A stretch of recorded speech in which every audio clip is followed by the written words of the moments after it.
Hi, jury members, those of you here today with us in the room, and all of you all joining online.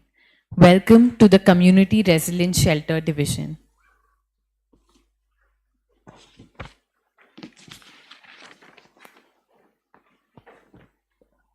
In India, disaster resilience is taken care by the National Disaster Management Authority through mitigation, response, recovery, and reconstruction. But most often, disaster response is done after the fact, and very little work is done on preemptive risk reduction. The finalist teams have put in a lot of effort to bridge this gap. They have tried to understand the vulnerabilities of the communities, the proposed solutions that are collaborative, innovative, and sustainable. I am excited to welcome you all to the presentations of the Community Resilience Shelter Division. My name is Sanchi Pathela, and I will be the MC for today. It's my job to keep us on time, and I'll be taking this very seriously. Our finalist teams have put in a lot of hard work. They submitted their project reports about a month ago, and today these teams will present their work to the jury. The Community Resilience Shelter Division has 3 jury members with expertise in net zero and resilient buildings. We have Manjunath, independent structural consultant. Next, we have Swati Puchalapalli, the director of Terra Verdis Consultants LLP. And the third jury member is Piyush Seksaria. He's an independent national resources and disaster risk management consultant. We welcome you all to the panel. These jury members have had about 3 weeks to review the reports submitted by the teams. They have looked at your work in detail and have already assessed your entries for the 10 contests of the Decathlon teams. Teams, your presentation will help them to hear your narrative. They will assess your presentation and your mastery over your solution through the Q&A session. They may revise their scores based on what they hear from you today. I am so excited to have you meet the teams today. I will need to interrupt you from time to time to help us stay in time. Please don't mind. I'm looking for your cooperation for the same. Please keep your comments and questions short and to the point. All right, so are we ready to begin? Let's begin with the presentations. Our first presentation is from Team Advaya. They have worked on a kutumb in Nanded, Maharashtra.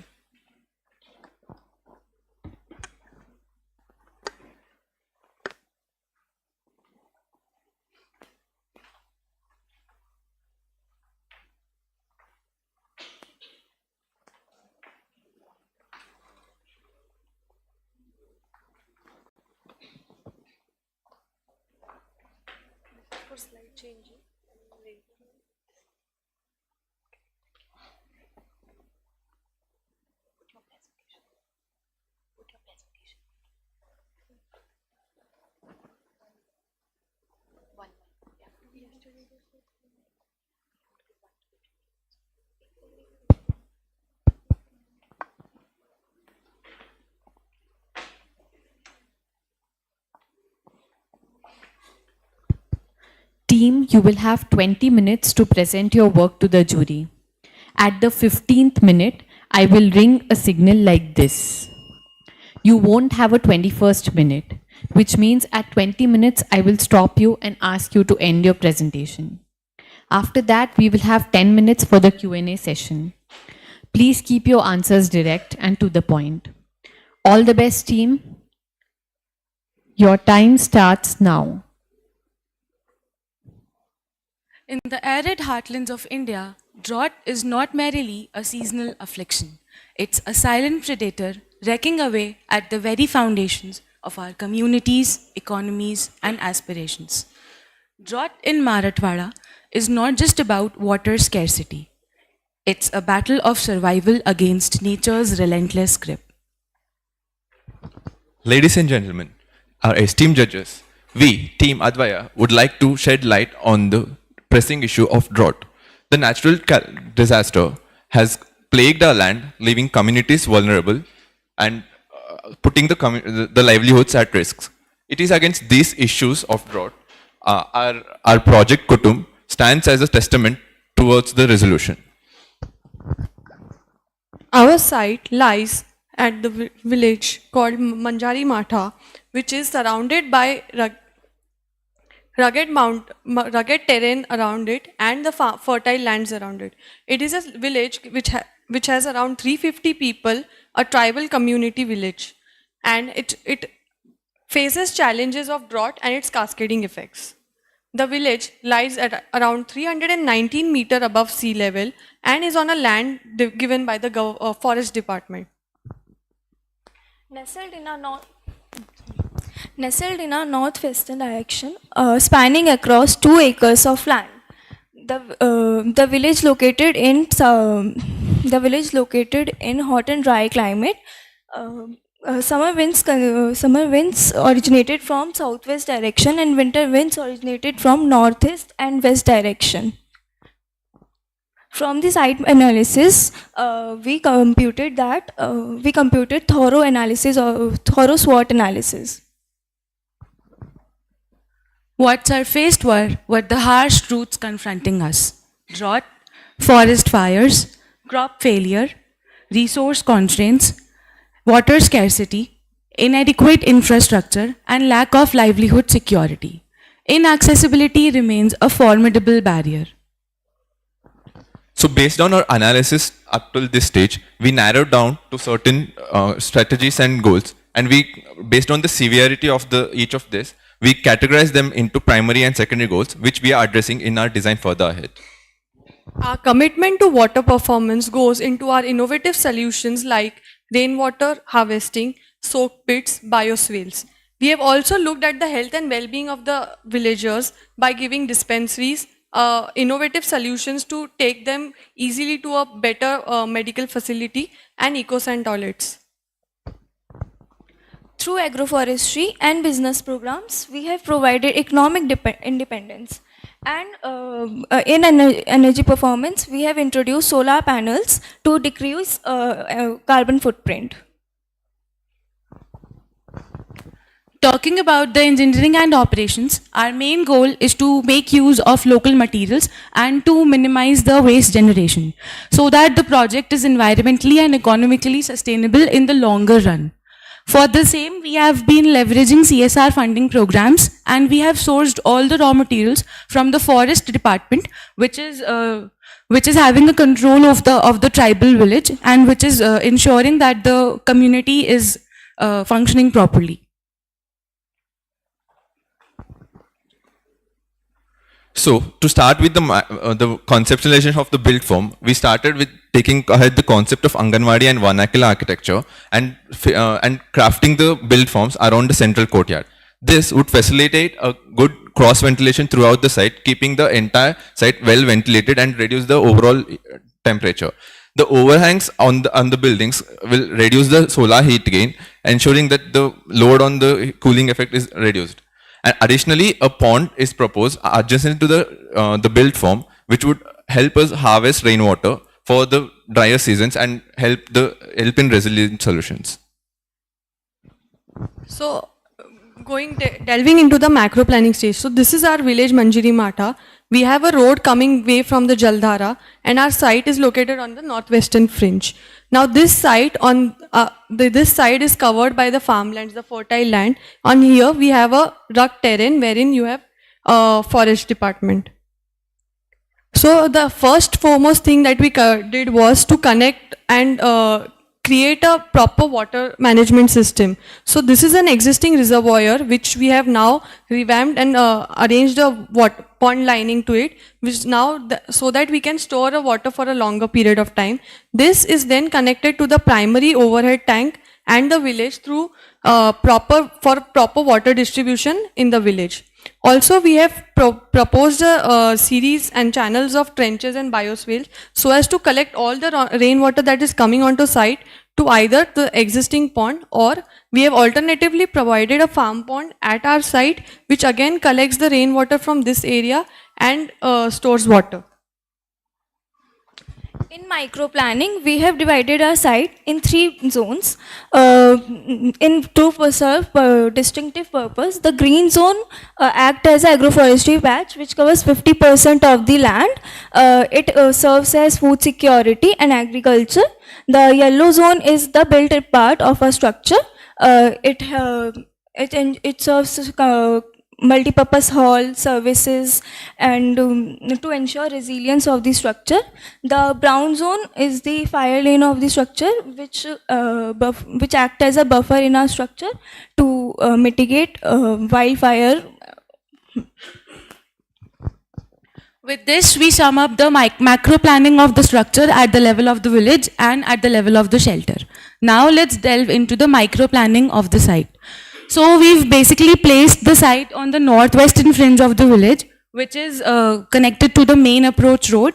We've placed the built part adjacent to the built part in the village so that the villagers have a sense of security and a sense of authenticity at the same time. Apart from this, we've placed the agroforestry patch along with the fertile farmlands so that we are able to merge the contextual landscapes. So coming to the build forms, as we intended before, the orientation of the build forms are placed in such a way to facilitate proper wind movement into the site. And so at certain places, the linearity of the build form is again broken down to increase the wind flow. So the entrance happens at the southwestern edge, the main entrance from the approach road from Jaldara, but there's also a secondary entrance directly from the village. And both of the entrances open up on the central courtyard. And adjacent to this are the multi-purpose halls, which also has a semi-open flexible space that can double up as extended multi-purpose hall in terms of extra capacity. There's also a small pond on the southwestern edge, which through the strategy of evaporative cooling can bring in cooler winds into the site and not just any winds. On the northwestern edge, again, the business programs are placed, which would help them to be self-sustained in terms of economy. The EcoSun toilet blocks are situated on the northwestern corner to ensure that the odor from the toilet block doesn't actually flow in, but rather towards the open land ahead. Through the sections, we are trying to show the spatial organization of the space. So the courtyard acts as an extended space for the multi-purpose hall and the kitchen and the business program, so that whenever any event requires more people to be together, it can be used as a space.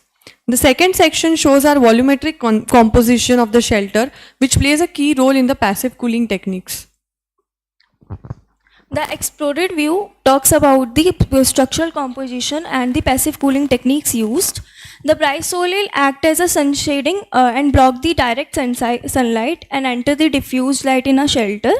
The composition of the structure starts from the basalt rock and teak wood columns and beams, cob walls, bamboo shingles used in the roof. Our shelter incorporates various innovative solutions to address to the unique challenges which are being faced by the villagers. The first and foremost one is the venturi wall, which has been placed on one of the wall of the multipurpose hall on the northern side. Basically, through this concept, we are trying to bring in cooler air in the interiors of the building, wherein the air from the outside will be sucked inside and it will compress as it enters in the building, since it passes through the narrow openings. To bridge the gap between the lack of infrastructure, especially in terms of connectivity, and especially during the times of medical emergencies, we have proposed bullock cart ambulances that are kind of adapted to the rugged terrain of the region and help connect the villages to a larger city or the medical emergencies as required.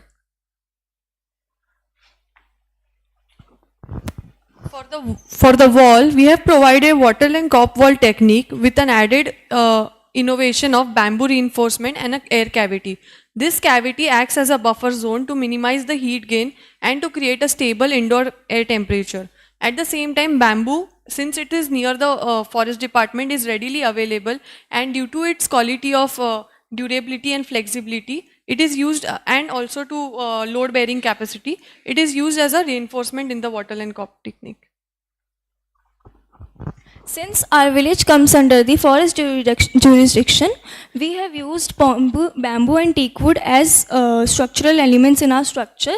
Bamboo used as a wattle framework, brysole in sun shading devices, and teak wood doors and windows louvers. Teak wood is used as columns and beams in our structure. Additionally, we've made use of the basalt rocks which are locally available with the forest department for the plinth and foundation of the structure. This is also the use of the same in terms of its stability is also evident in the site visits that were made by the team. Apart from this, we've used the wattle and cob walls, which is again evident from the site visits being made by us. So our primary structural system works on uses timber as a main structural element. Even this section shows a typical section of the multipurpose hall which uses a timber truss which transfers the load onto the timber beams and the timber columns, which further transfers it onto the stone plane and further down to the earth. And that's how the structural system is envisioned. For the details, like we have worked for the structural details. So the footing is it's a 300 by 300 mm thick teak column which is anchored to the stone plinth. On the southern facade for the brésole, we have used tied bamboo panels as sunbreakers. For walls in the wattle cop technique, there are two dimensions. For the internal wall, we have used 150 mm, and for the external wall, with an added cavity, we have gone for 300 mm walls.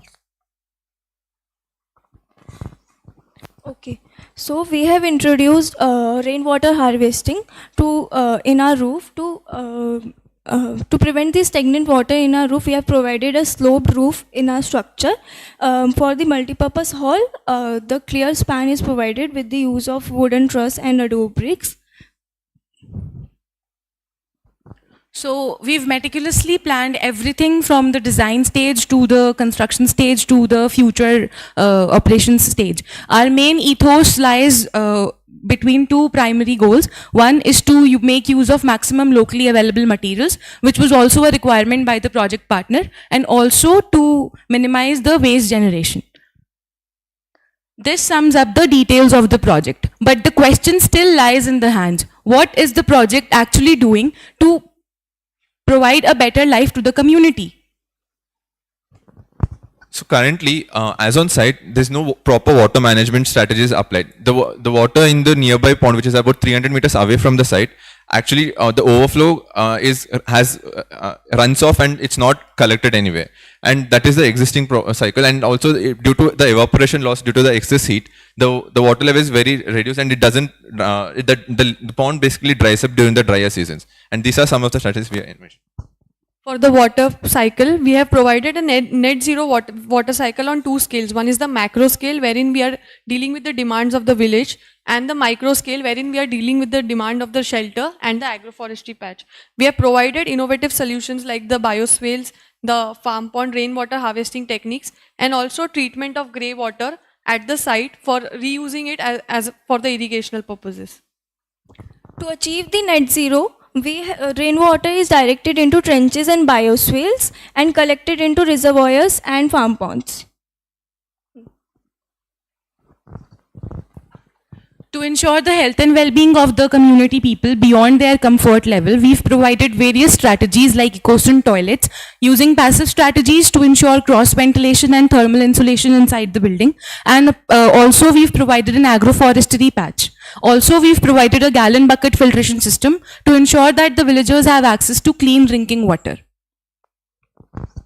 The EcoSun toilets, unlike the conventional toilets, drastically reduces the overall water requirement of the shelter itself. Addition to that, the fecal matter collected in the EcoSun toilets is composted and used as a manure for the agroforestry patch. The gallon bucket water system uses multiple layers of sand, gravel and pebbles to purify the water naturally and make it useful. For the social well-being of the villagers, we have integrated business and training programs for them to upskill their handicrafts or the skills they have, and to use it to create a better revenue generation for them and also for livelihood security. Given the shelter location in hot and dry climate, we have used passive strategies to decrease the energy. Passive strategies to decrease the heating of the structures. We have reduced our energy performance by 67.8% and EPI by 48.5%, and our proposed EPI stands by 26.78%. 78 kilowatt hour. We've made use of various energy efficient fixtures, and apart from that, we've made use of various sustainable materials like using wattle and cob, making use of adobe bricks from the available cob on site. And apart from that, during the extensive research conducted by the team, as guided by the government website for National Portal for Rooftop Solar, we've provided polycrystalline solar panels, each of 3 kilovolts, and with this we are able to sufficiently meet the needs of the shelter.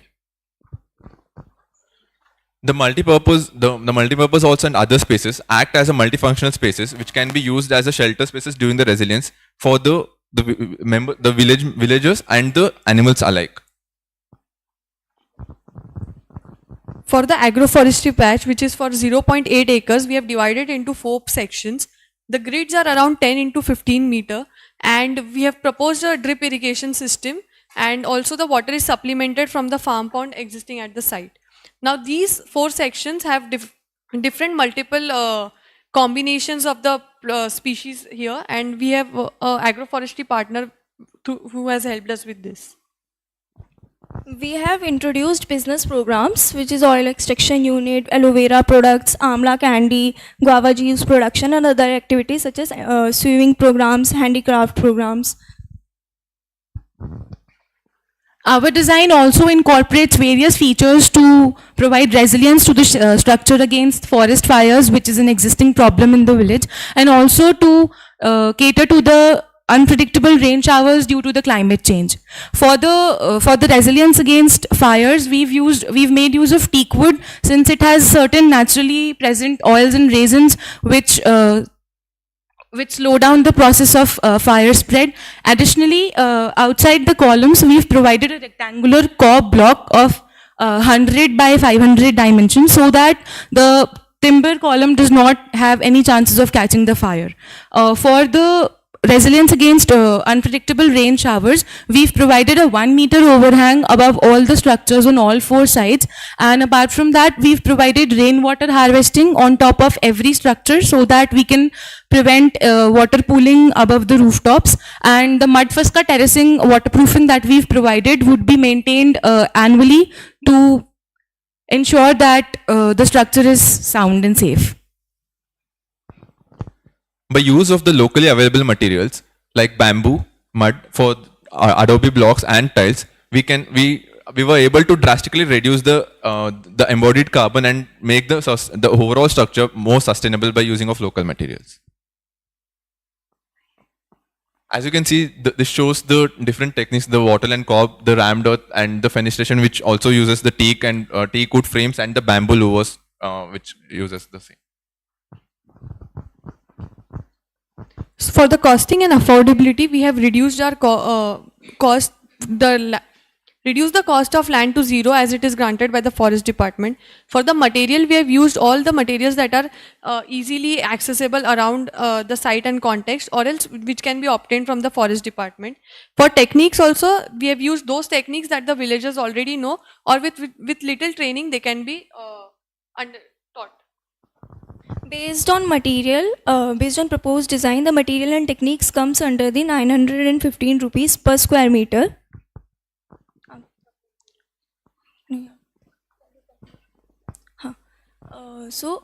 We have value proposition has 2 aspects, rational and emotional aspects, and we have introduced some schemes to approach them for our shelter. In the conclusion, we would only like to say that in this sparse landscape, we've not only... Thank you, team. Did a great job.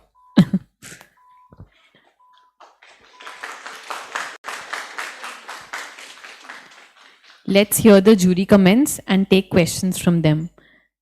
Manjunath, can we start with you?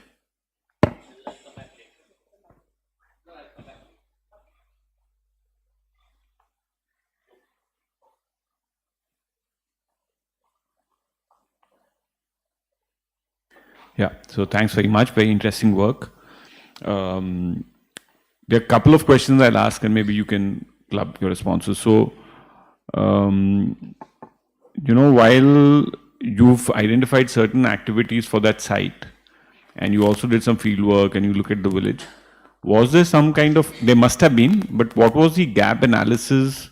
So when you say that this place needs, I don't know, a place to grow crop or to have a business unit, where did that need arise from? Did it arise from some discussions or?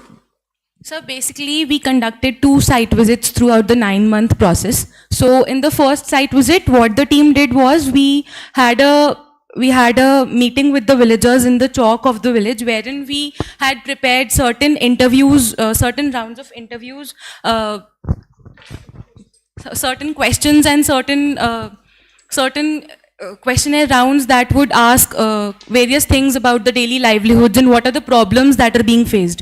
So the ladies told us that they have various skills like sewing, they wish to sell flowers, they wish to make pickles, they wish to stitch, and etc. etc. But due to the lack of resources and due to the lack of monetary finances, they are not able to use their skill.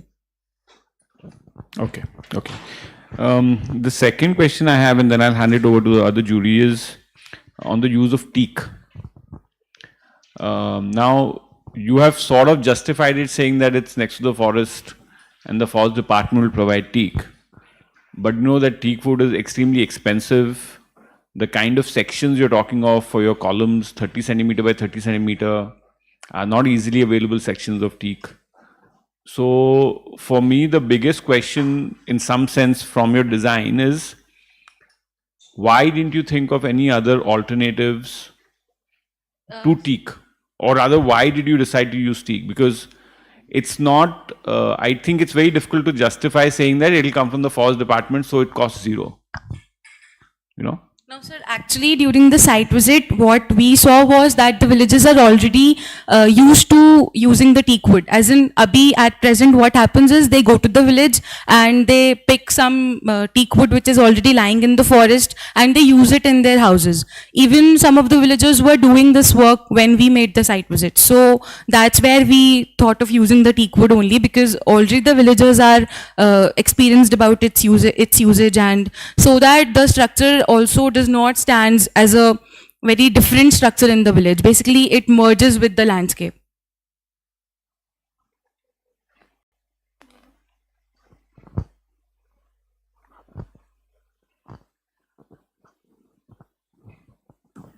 Really nice work. A lot of work went into it, and it's really nice that you went beyond the scope of just the building, looking at the larger community. And what I really like is that 2 things, that when we talk about health and well-being, you just didn't, constrain yourself to the requirements of SDA, but went beyond it and looked at toilets and the requirements of the community as such, which is really good. I really appreciate that. And also with respect to waste, how you approached waste, saying that it is not just about reducing waste during construction, but using the right materials that will help reduce waste was also very nice. So well done on those aspects. I have a few questions though. You were talking about orientation and massing in the early studies. Have you done any analysis to understand if your orientations are right? Because if I see how your massing is, and if I correlate it with the wind directions that you spoke about, they don't go together, right? You've only provided a very small opening on the southwest for the whole of the courtyard. That would lead to wind tunnels, that would lead to inadequate breeze flows. So I was wondering whether you really did any analysis in the early design stage. We conducted simulations on softwares, and through that only we decided this orientation so that it incorporates maximum winds. And for the same, we also provided the water body on the southern west part of the village. No, on the north, right? It was No, that was a farm pond that was for collection only, and this water body was provided in the later part of the deliverable, so that when we realized realized during the simulations that we do not have enough airflow inside the building, we decided to provide a water body on the southwestern part, so that through the process of evaporative cooling, we are able to bring in cooler airs inside the structure. Okay. Fair enough. I would have liked to see more of that and see if your analysis was really in line, because from my experience, what you did is not in line. Right? Okay. Shall we present the simulations that we No, made? no, no. I think we have more questions and I think we'll have to go through, but it would have been nice to see that. I do trust you. I believe you Yeah. that you've done it. Relating to the other analysis, have you done, I've seen that you've used shading and it's good to see that. But have you done any calculations to actually size those shading devices? No, no. Size those openings? Sizing calculations were not done for the shading. It was just that we used the climate consultant tools and the various other tools that provide guidelines about using passive strategies. Okay. Yeah, so for the breeze soleil that we've used as a sunbreakers, it's provided like each of the panel like a series of bamboos. So each of it is about 600 mm in depth, and the placement is also at 600 mm. So even at the 45-degree angle, it's still kind of breaking down the whole of sun, and that is how it was designed basically. Not the analysis, but that is how. You have to follow the analysis. Okay. So various orientations have various requirements Right, for right. sun angles. Yeah. So you can't take a single calculation of 45 degrees and apply it across board. Right. Okay, that's not the way to do it. At least in SDI, that's required, right? Okay. EPI calculations. Have you really done any simulations? Because from your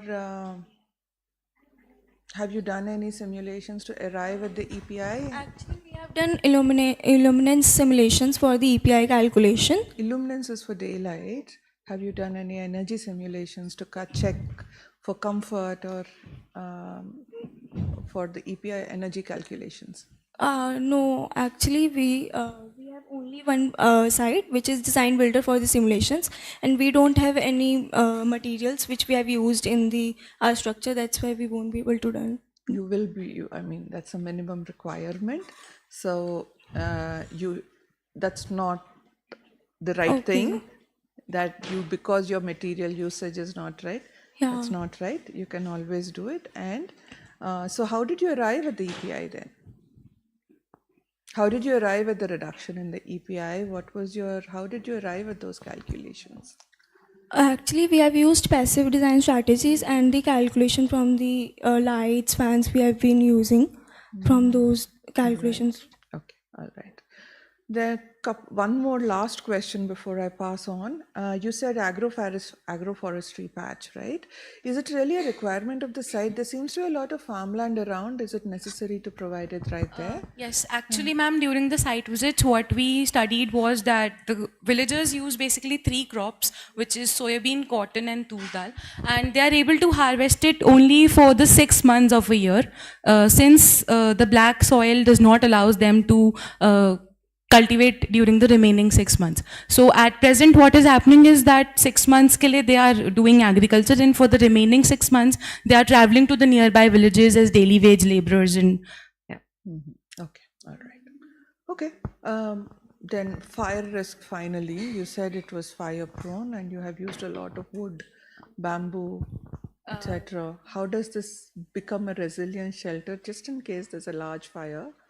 Won't it also burn down? ma'am, first and foremost thing that the history of forest fires is that it just occurred once, dated back in 1998, and to provide a prevention and a precautionary measure, we've made use of teak wood, because at the same time it has certain oils and resins present in it, which slow down the process of fire spreading. And apart from that, we've also used a cob in the structure, because mud does not catches fires and fire. Yeah.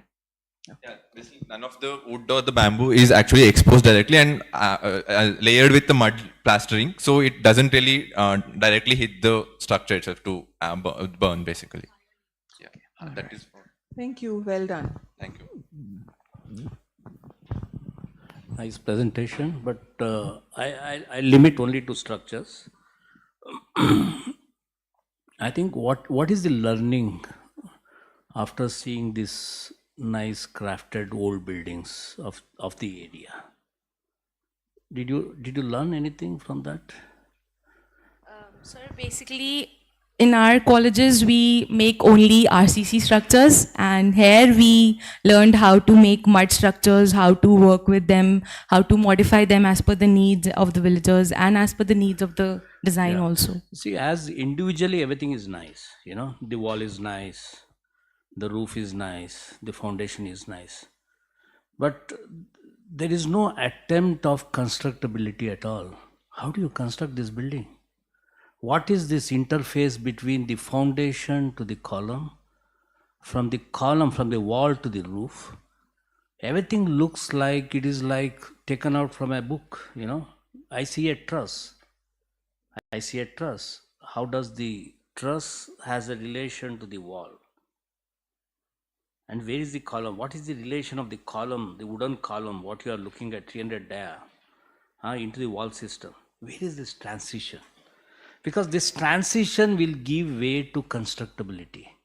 Otherwise, just these are images. It doesn't give me a story. For the same, sir, we provided various details in the presentations. These are all and independent also- details.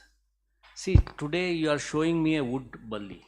Okay, there is a limitation of length of the bully. Is the wood is used as a bully, or it is cut into sizes and then joined? It doesn't give me anything. So these are the images which doesn't dictate me how to build. Okay. So what really matters in all these things is an understanding of the essence of buildability. Okay. And connecting some sort of a storyline that your elements are worked with that. This whole process is finally you have to build it, right? If there's no way to build it, then these are just images, and these images can be taken from different books, You got it what I'm saying? Yes. So that is what is very important to me. Okay, and did you analyze this? Did you analyze it? How did you see? Because all these are. Yeah, we conducted a structural analysis. No, but how do you do that? How do you do that? So That with the wall system, which is a cob wall, which is a waffle. How do you take waffle as a support system? Whether the truss is a hinge, we don't know. How does it take the horizontal forces? How does it take the wind? Because such a large area, these trusses, because everything is not connected either through bolt, it is a stone masonry foundation. So how does the stone, which is even though transferring load onto the soil, does the stone act as a counterweight for uplift? So there are some things which I think, when you draw a cross section which is 1 in 20, it should give all this detail of load transfer. It can't be in isolation. It should be seamless that the load finally goes to the ground. That's what we call it as sigma h is equal to 0, sigma v is equal to 0, sigma m is equal to 0. Algebraic sum of all the forces should be 0. Then the structure is stable. Other the structure is moving to collapse. Okay. Anything else you want to speak? Oh, thanks.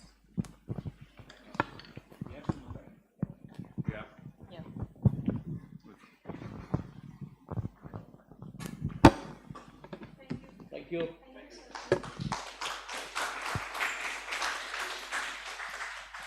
Thank you, Team Advaya. Thank you, jury members. Let's take 5 minutes and get ready for the next presentation.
Second presentation is from Team Earthlings.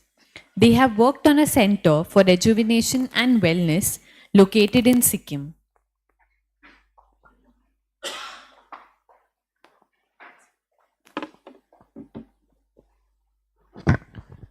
Team, I'll repeat, you will have 20 minutes to present your work to the jury. At 15 minutes, I will ring a signal like this. You won't have a 21st minute, which means at 20 minutes, I'll stop you and ask you to end your presentation. After that, we'll have 10 minutes for the Q&A session. Please keep your answers direct and to the point. All right, team, all the best. Your time starts now. Good morning, everyone. Good morning, jurors. We're Team Earthlings. Sorry, not able to. It's not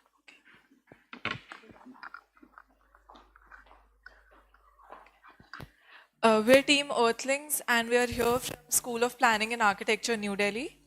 This is my team, and the presenters. This is my team. I am Radhika Bansal, the team lead. Along with me, I have Gopal Garg, Anika Malhotra, and Deekshita.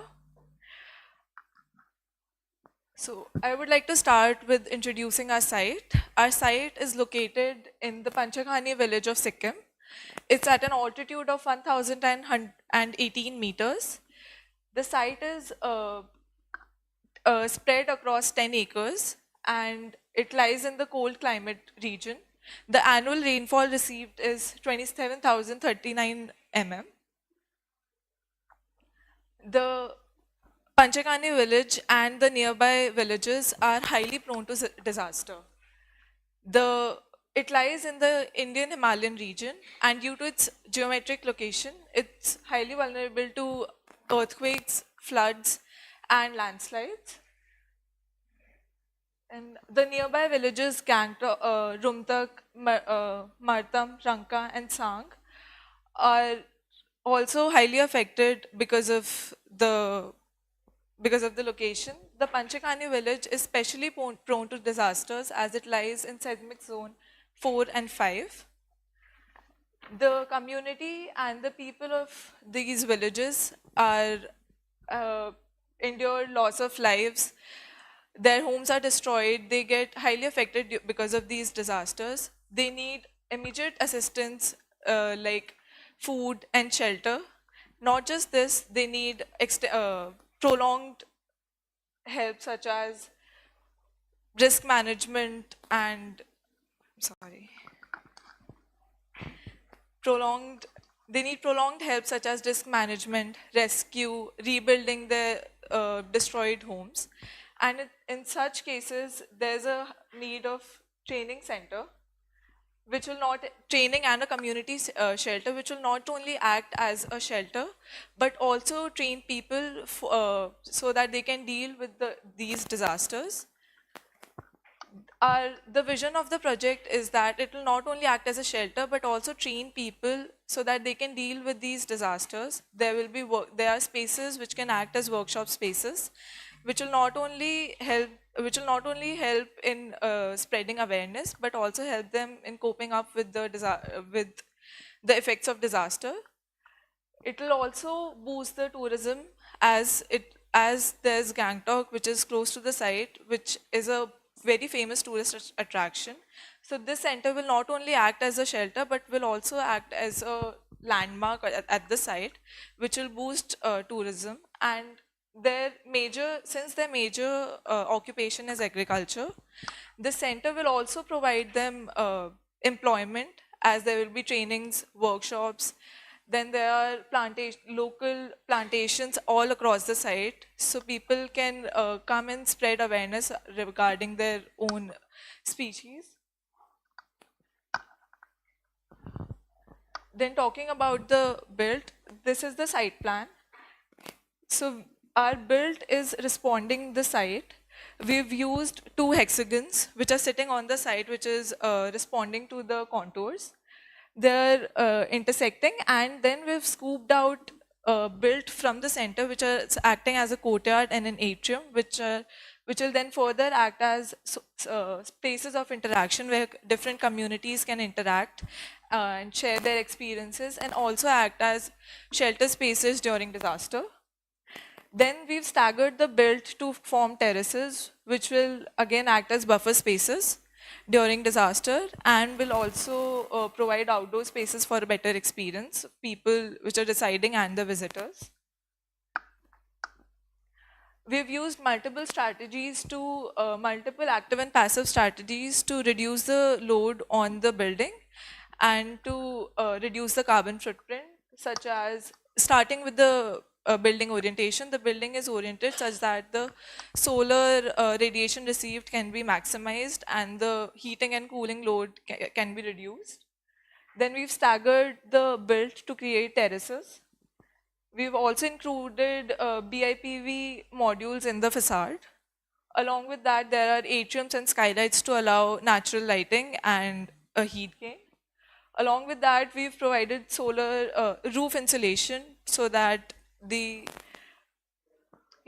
heat losses can be minimized. Then talking about the zoning and circulation at the site. Here we have, on the lowermost floor, we have the entrance and the atrium, which will act as the connecting space between the residential facilities and the wellness center, which is towards the left, and the residential facilities which are towards the right. Here we have our therapy rooms, the training center rooms, and the chanting halls, which during disasters will act as shelter spaces where people, shelter spaces and dormitories where people can reside, and also, Then the circulations, which are cores which are connecting all the levels. Then we've used multiple strategies to again reduce the loads, starting with the wind-resisting louvers. Then we have bamboo charcoal filter blankets, which are going to be pipes to filter the water received on the hard surface.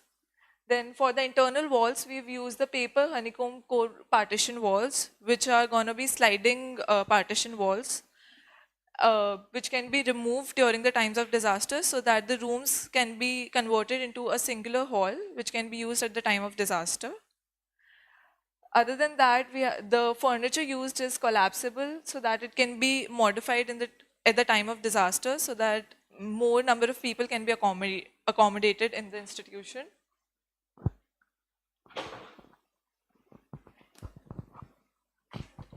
So coming to the energy performance index of the building, we calculated as the base case to be 143 kilowatt hour per meter square per year.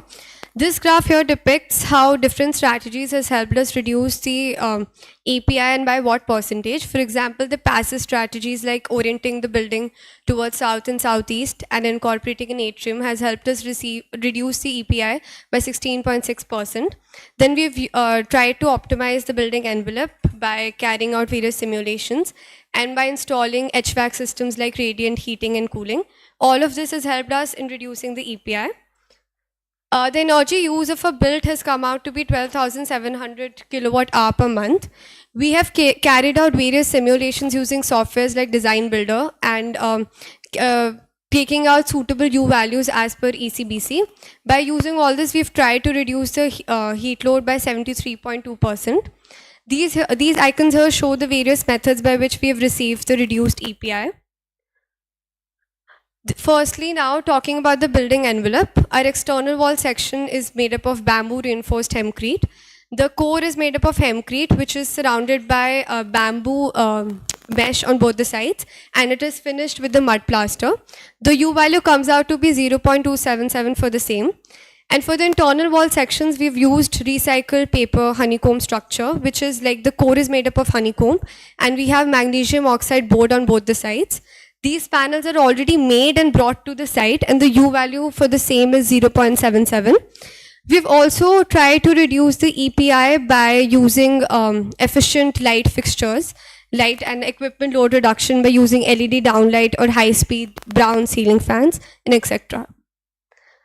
Now we have, as our building is oriented towards south and southeast, we had abundant area for solar energy on the roof as well as on the facade. So the solar panels on the roof that have been used are of sizes 2 meter by 1 meter with an efficiency of 18%. We have managed to generate 22650 kilowatt hour per year of solar energy.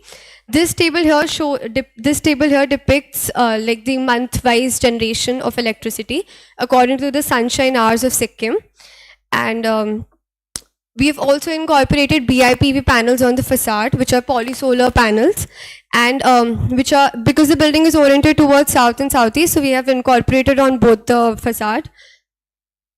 For the thermal comfort, we have kept the building inside temperatures to be between 22 degree and 30 degrees Celsius. We have tried to maintain the thermal comfort by increasing the R values of the external wall sections and also by incorporating systems like solar chimneys inside. Here, this diagram depicts the basic working of a solar chimney, that how it helps in increasing the ventilation and also in the passive heating of the building. The diagram here shows the luminance levels that enter the build, and here it shows the radiation mapping.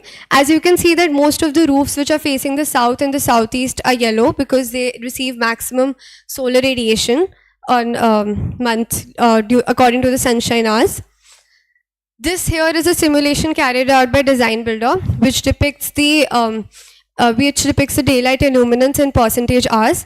We have tried to make the floor plates narrow and also keep the window wall ratio to be 40% to increase the daylight inside. And except for that, we have incorporated a means of artificial lighting to achieve sufficient daylight inside the spaces. The atrium here receives high radiation because of its position in the building.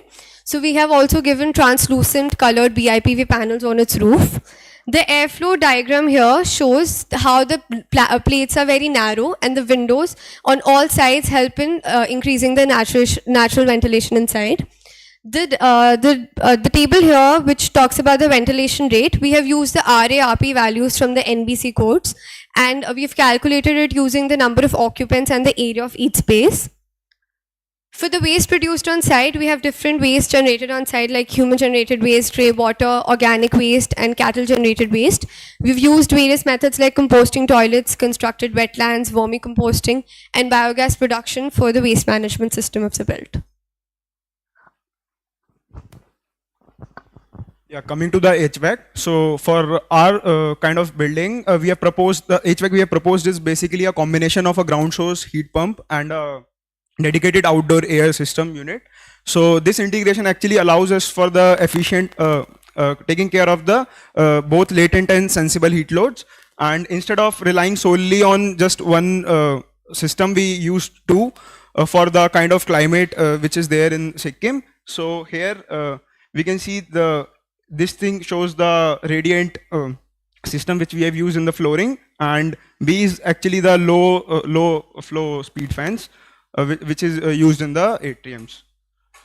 So yes, so for the DOS system which we have used, the fresh air introduced in the building experience a significant reduction in heat load, and ultimately leading to 50% decrease in overall sensible loads.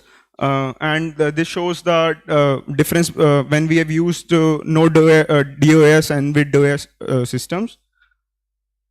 Yeah, so after implementing passive strategies, optimizing the building, and incorporating proposed HVAC systems, we have actually observed a 68% reduction of reduction in heating loads and impressive 84% reduction in cooling loads. And hydronic systems have been used in the radiant heating system, in which we have used the PX tubing system, in which the water flows and takes care of both heating and cooling. Yeah, coming to the water performance. So as seeing the situation of the Panchakani district, we have observed that their municipality is actually not able to take care of the water demand. So there is water scarcity. So the rainwater harvesting is the primary source of fulfilling the water demand. So we have used the rainwater harvesting, and then we have used decentralized wastewater systems to treat the water and use it. And here it shows the water balance table in case of non-disaster scenario and in case of disaster scenario. So we have taken relied on WHO's this 15 LPD for disaster time. Yeah, so technique that we have used in that, first thing we have used is we have planted native vegetation for landscaping, which will actually use less of water and less care. And then we have done smart metering, which will actually help us monitoring the water usage and maintain things.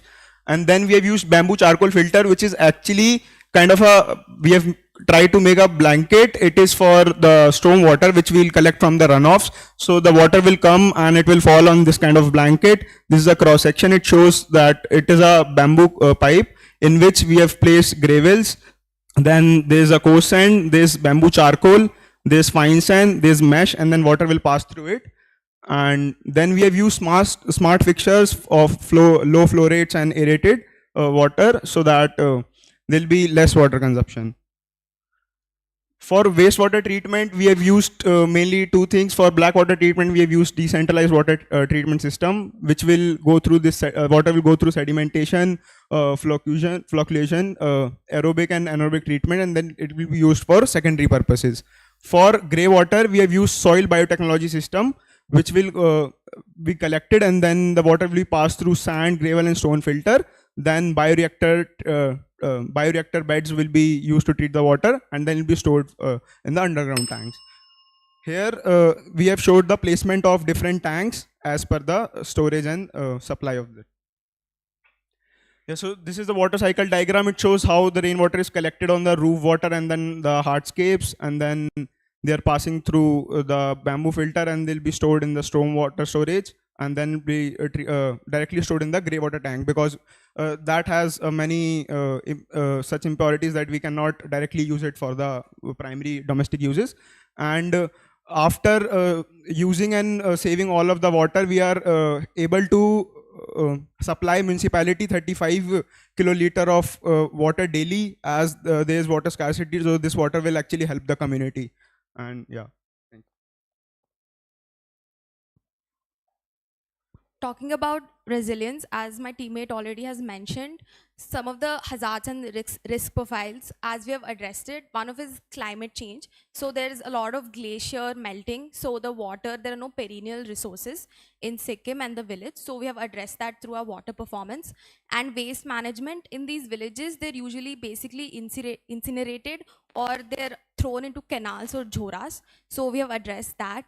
And so in case of disaster, we have made like a occupancy schedule about how in each of the spaces, how many people we can accommodate. So in case of disaster, we can accommodate about 450 people in our center. So occupied areas during disaster would be the guest rooms and the dormitories would be changed into shelter rooms, and the large cooking halls can be used as community kitchens that will help in food production. And also we're talking about the adaptive use of spaces, as I've mentioned. And our main for structure, we have used a bamboo structure. As we have discussed with our project partner, he's also an architect and he deals with mostly bamboo structures, and that is why we have chosen that. And lightweight construction is our main goal. And for landslide, as Sikkim is also very prone to landslides, and one of the main reasons is human excavation and building. So we have tried to improve that through bioengineering and using gabion retaining walls for the internal roads. So as these cannot really be used for buildings, as they're very thick in sections, and using weep holes, and also having geotextile membranes, because landslides are usually caused due to excessive water in the soil. So we want to drain the water as soon as possible. And also, as it is a center for wellness and rejuvenation, as you have mentioned, we have used native plants and medicinal plants, which will be used in the training center and in the wellness center. And also these will help in the reducing the erosions of our center. And talking about embodied carbon, this is first one is the base case in which it would be used by RCC, etc.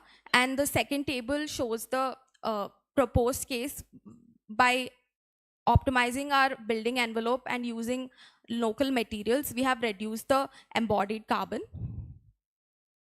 And while coming to affordability, our proposed case is a reduction of the base case was about 49 crores and our proposed case is about 34 crores, and we have taken it'll be a lot of contingency cost because as it is a remote location, so the contingency cost might be more. And the value proposition that we are main thing is our building envelope, which is optimized, and we have a reduced energy performance, also day lighting, reducing the lighting loads, natural ventilation, and the waste management. Thank you.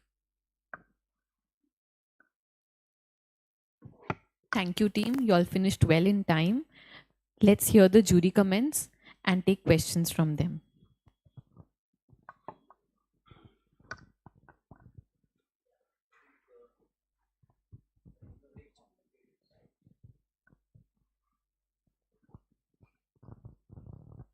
Hello? Yeah. It looks like a very complicated site. So the substructure, what you have created is basically either Gabion or RCC. So the superstructure is going to be low density material. That I think your choice is bamboo, right? Or some, you said some infill, hempcrete and all, yeah, right. So when I look at a hilly structure, okay, you can't start a building unless you create platforms, right? So you have to do substructure, you have to create retaining wall. So one of the very important phenomenon is how do you place the building on a hill? So in most of the cases, I think what I could see is you have made everything as plinths because nothing is tilted here, right? So when there is no tilt, so you are creating floors. So what are we doing here is we are creating floors which can absorb water because we are filling it one side, which is the front side is being filled with a retention. The other side is either cut with a retaining wall. So we are changing the whole, nature of soil in totality, right? So with that, how do you address water movement? Because hills are the generation of water for the plains, correct? The whole system, no? From the sea, the cloud, how it moves, and then finally it hits the, the highest point, and then the water is generated from the hills, and then it goes to the plains, correct, na?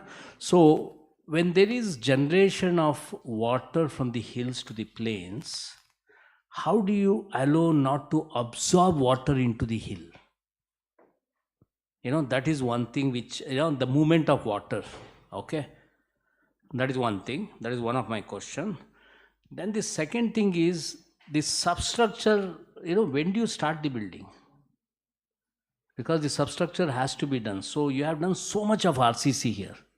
Look at, if I see the cross section, one cross section which can you share me the cross section? Just show me the cross section before the one of the earlier, slides. Very early. Yeah, this cross section is quite scary to me, You see retaining walls one above the other. So to take the road at a very high level, imagine there are, multiple retaining walls. So is retaining wall is the only choice, or can we build with diaphragms, These are ways we have to look at, because to create this substructure, I think it is, there is no V-poles, nothing, Do you have V-poles here? Yes. Yeah, but nothing is shown in the cross sections. So this cross section is not that detailed, but we've incorporated V-poles along with the retaining walls. And talking about the selection of site. On plan. So if we see here, the site that we're building, like specifically the location of our build is here, over here. If we see in the buildable zone, it's here. So in the site, we've chosen the spot which is relatively, the slope is relatively much less, so that we can reduce the cut and fill, as well as the orientation of the building is such that we can reduce the cut and fill, and the need for retaining walls is reduced, because as you mentioned, it is destroying the topography.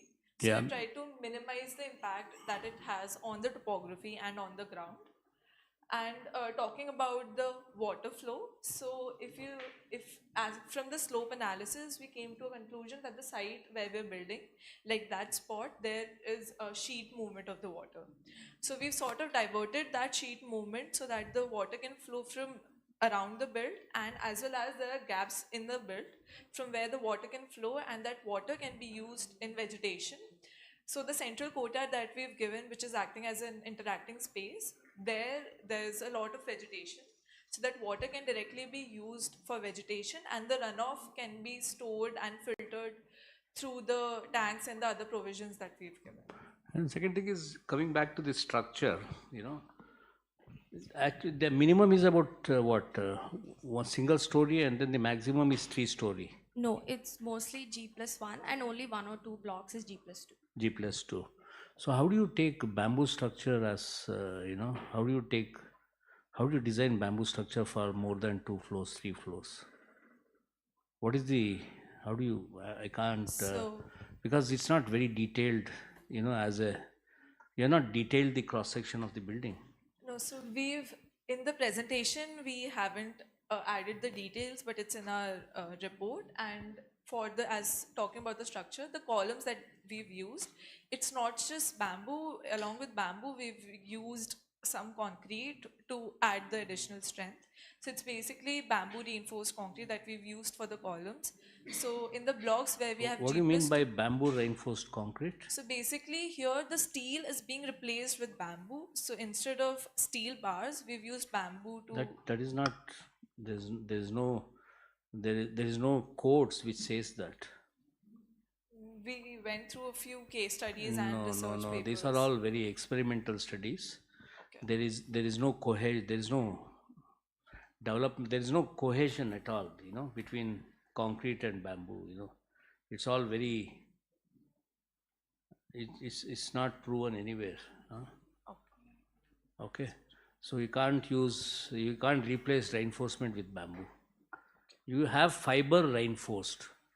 You can use fibers to increase the strength, not as reinforcement, as as fibers, as a strip of bamboo as reinforcement. No, that was the thing. We're using bamboo fibers to add the strength to concrete and not using bamboos directly. So what is the material? In the sense, the columns are bamboo reinforced concrete, but it's not specified anywhere. Yes, it's not in the it's missing in the presentation. Yes. And then what is the floor made up of? The floor is a concrete floor with again bamboo fibers to add the additional strength and to reduce the dependence on... I think ideally when you are looking at structures which are different, which are on a very complicated terrain like this, what comes first is very important. The sequence of construction is very, very important here. Are we building the building and then doing the retaining wall later? How do you access these sites? You need horizontal, surface for any movement, So how do you build platforms first? How does the road is done first before for any equipment to go up? I think strategies like that is very important. That will give the confidence to build. So sorry to interrupt. We have just 2 minutes remaining from the 10 minutes. Sorry. Very nicely presented. It was very interesting to go through all your ideas, very interesting ideas and thoughts. A few questions I had was more related to a couple of things. One is, number one, I would like to really appreciate that you did quite an intensive energy analysis in the whole design. Were you able to also do the comfort analysis? Ma'am, we did carry out a lot of DB simulations for like daylight illuminance. We also did it through Climate Studio. So we calculated the illuminance levels which were entering in the daylight levels. We tried to manage most of it by natural lighting, but like for the narrow corridors which were on the end, we had to use artificial lighting for those purposes. Okay. So did you do any thermal analysis for comfort? Thermal comfort? No, not for thermal comfort. We calculated the ventilation rate for the spaces according to the NBC codes, but not simulations. Okay. You are suggesting a use of natural ventilation through most of the year. Is that how you're suggesting that you're going to get your energy reductions? Like most of it, like not completely, but we have also HVAC mechanical ventilation installed. But for like most of the part of the year, we're using natural ventilation. Okay. So, yeah. So basically, during as she mentioned, mostly it will be naturally ventilated. But when you're talking about extreme situations where the temperature drops down, and in those cases, we'll be using radiant floor heating and the other ventilation system that we've proposed.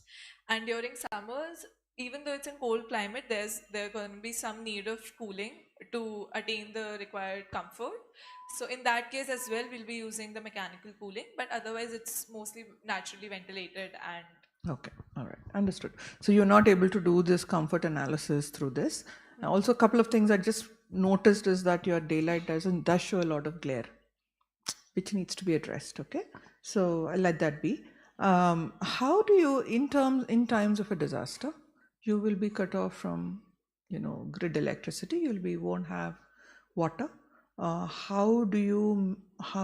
It seems to be very system dependent. The buildings are quite system dependent. You've looked at net zero from, in a general scenario when everything is working well. But during times of disaster, how will this building operate with 450 people? Have you provided sufficient storage of water? How are you going to provide for electricity during those times for 450 people for their medical needs and to achieve the kind of comfort? It will also mostly happen during monsoons, right? Which could be quite cold. So have you thought about that? For the water, we have actually done the storage tank sizing and all. That is not actually briefly included in the presentation, but we have done that in the. It's very important that that part is addressed.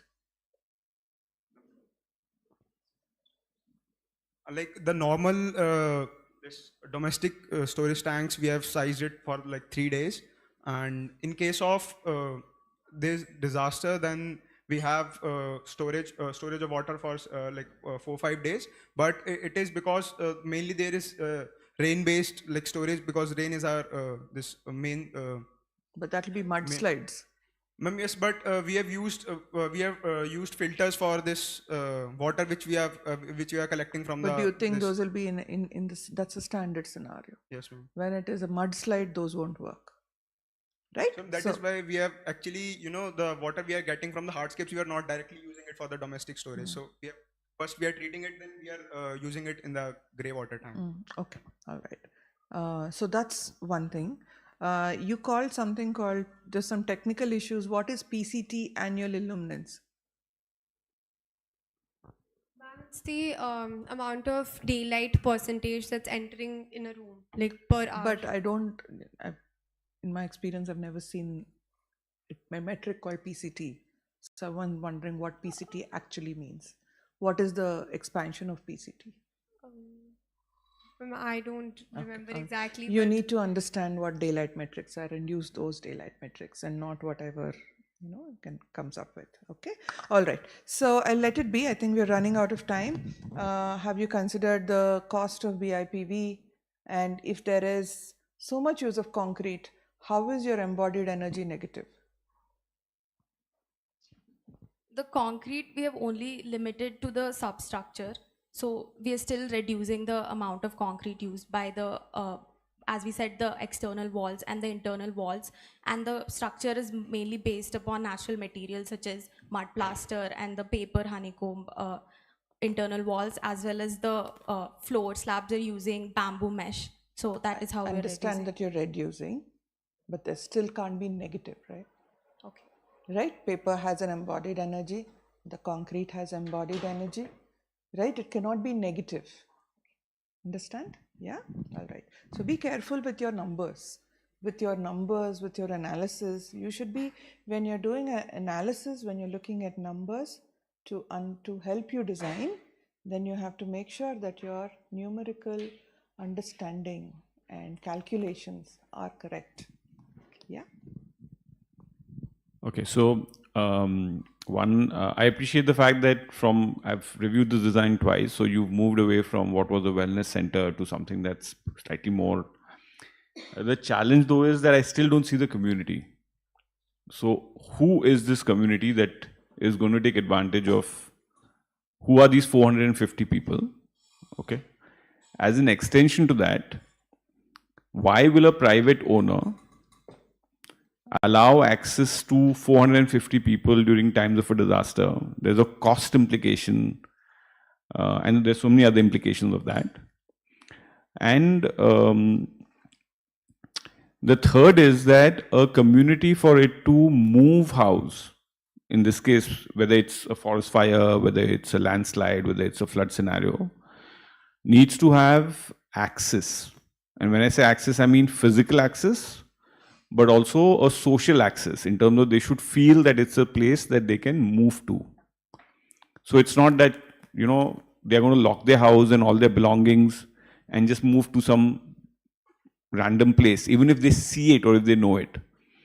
So from that perspective, although I feel that you've tried to bandage it in the later phase of your design, it still seems like very distant to me in terms of how this aspect of community resilience is going to get. Just because there's a building doesn't mean that you can put community in it. So basically, as you mentioned, the private owner, so our project partner Kailash Pradhan, he's not only an architect that's residing in this village, but he's also very involved and is a politician. So it is his idea to make a building that is both providing employment and creating a landmark for the village and also providing shelter for the people. So that is how we've envisaged this.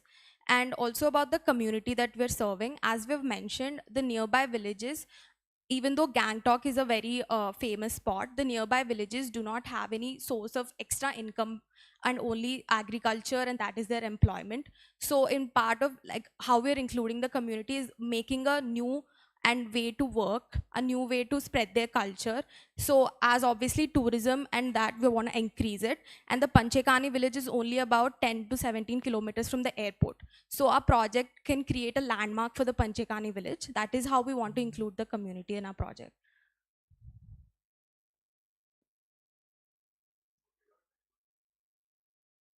Maybe there'll be more questions, but I know we run out of time, so we'll move on to the next group. Thank you. Thank you. Well done, Adivai, because it's very complicated.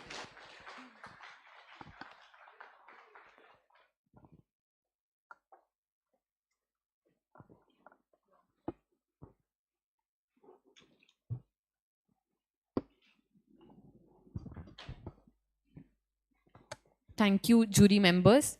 Thank you, Team Earthlings. That was an insightful presentation. We'll take a short 10-minute tea break before we begin with the third team. Tea is served right outside the hall. Folks online, I request you all to stay tuned and be with us to support the upcoming teams.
Request everybody to settle down, please.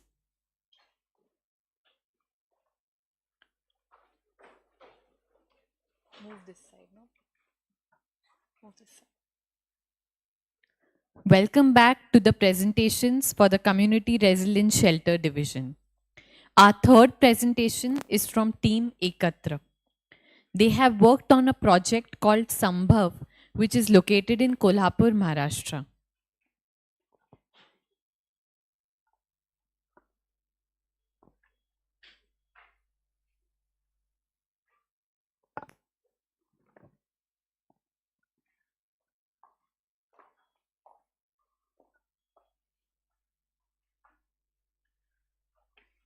Team, you will have 20 minutes to present your work to the jury. At the 15th minute, I will ring a signal like this. You won't have a 21st minute, which means at 20 minutes, I will have to stop you and ask you to end your presentation.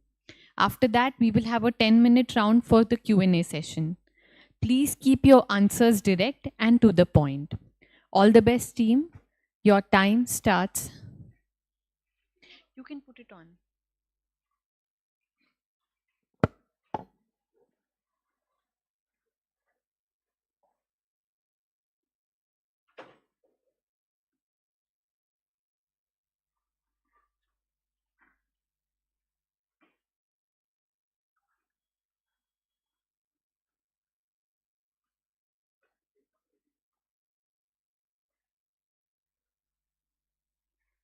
Pointer's working?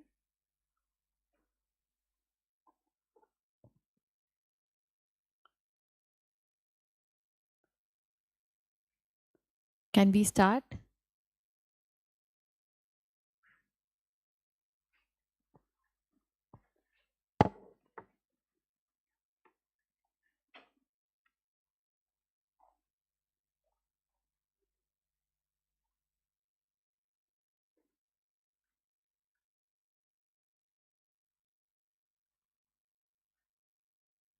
Hello?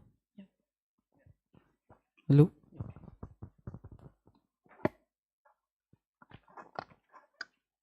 Your time starts now. Yeah. So, good morning, everybody. My name is Soham Dange. I'm the team lead of Team Ekatra, and these are my teammates.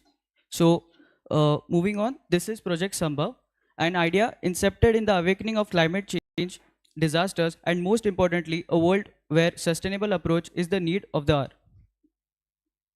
This project was developed in 8 stages according to the economic development model.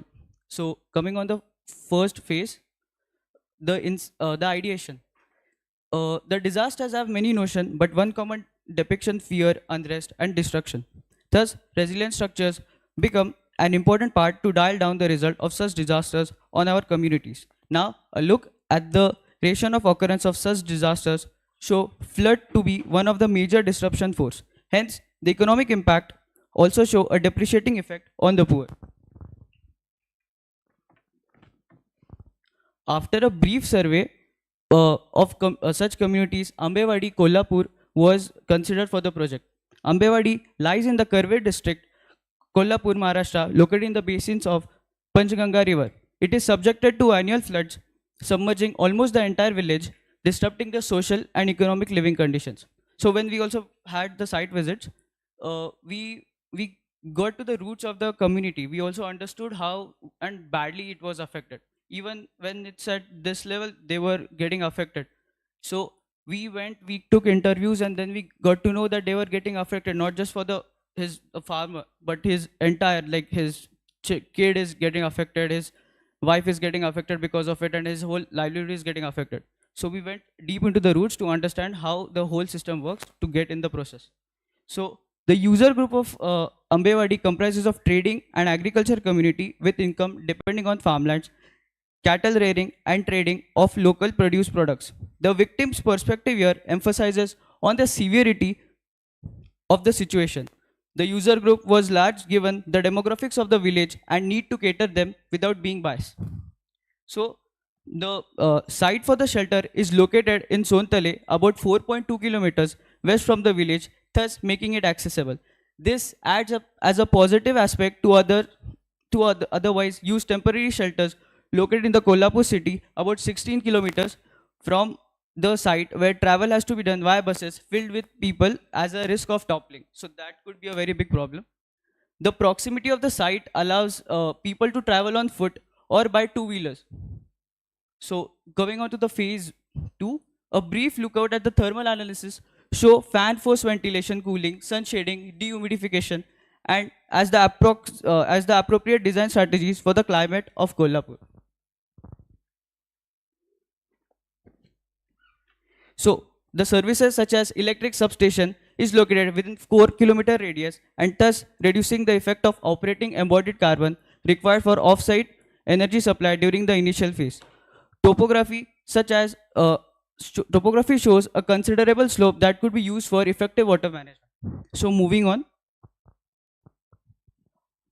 Phase 3, feasibility study. As we know, feasibility is an important indicator in deciding the execution of the project. And thus, a total initial cost was drawn, wherein a major component was seen in the civil works.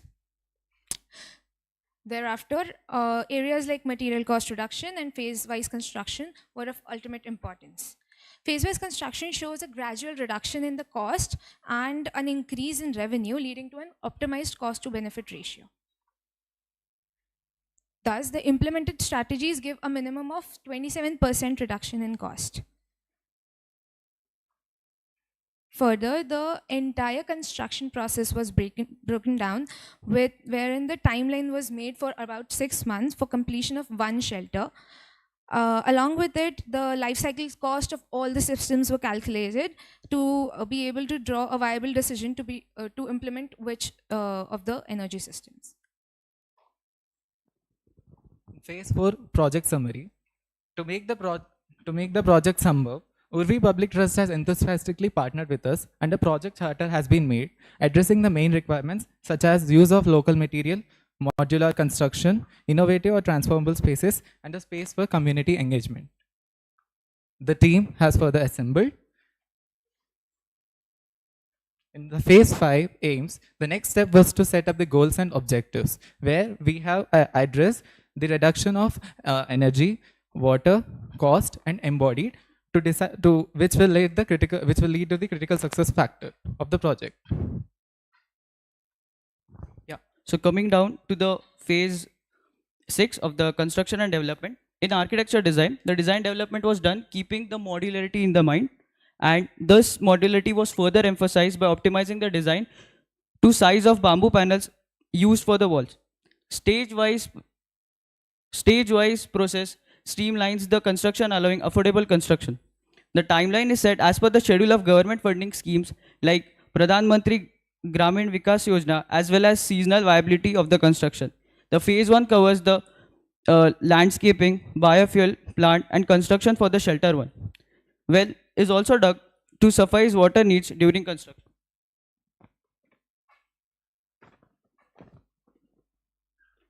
With a source of income generated, construction of second phase starts in 5 months with the completion of shelter 2 and cowshed.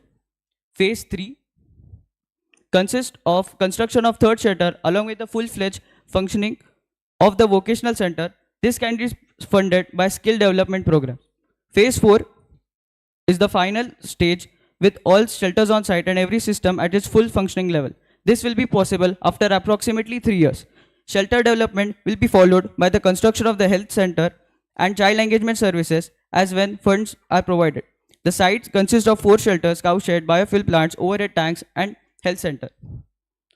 Coming to the disaster plans, there will be 3 main zones, namely sleeping area, the washroom, multi-purpose area, where they can be used for storage as well as primary first aid, and on arrival, and finally kitchen for the community cooking.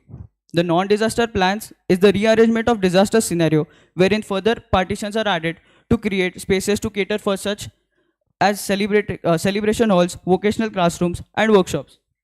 All spaces are community oriented and help is holistic development of the village. So this is during disasters how it would be placed. This transformation is made easy with convertible beds or product design innovation. Architecture design allows in light through secondary roof into the reducing lighting requirement, and improve natural ventilation throughout the structure. Moving on. Coming to engineering and operations, the main objective in engineering was to render a model that is durable to floods and incorporating bamboo as the main material, giving its climatic suitability and economic feasibility. The foundation was modified to be raised in order to prevent the block in the path of water. The stone fillings further improve ground or normal reaction to the vertical force on the floor. Equal distribution of loads is done using equal size modules with simple footing beneath each other. Columns are composite of bamboo and timber reinforcement, ensuring comparative expansion and contraction, while the connections are made with nuts and bolts given the scale-wise suitability. The beams are arranged in the order of hierarchy with box beam as the primary along with the two half beams. Next. Steel joist floors built with modular fashion is implemented with load supported in primary beams and columns. Bamboo roof trusses are an important feature and their joineries make the structure watertight. That enhances the total building performance. This is achieved by using half-cut bamboos. All the joints that are made are keeping in mind that lateral and upright forces. The structural system and envelope of the structure is planned such that it can be imitated in any size with ease, allowing villagers to make their house accordingly. Moving on. The electrical system was planned to suffice the lighting levels as well as to keeping in mind the energy efficiency. The red lines here represent the connections from the switchboard, which is easily distributed due to the presence of modular plan. Again, all the connections along the are along the columns and beams since they have the shortest distance. The arrangement of this system is different from the conventional setup, given that we cannot drill holes in bamboo, and thus hooks are used which are hung from the columns. The walls of the washrooms are made out of earth blocks to allow the plumbing system and not from bamboo.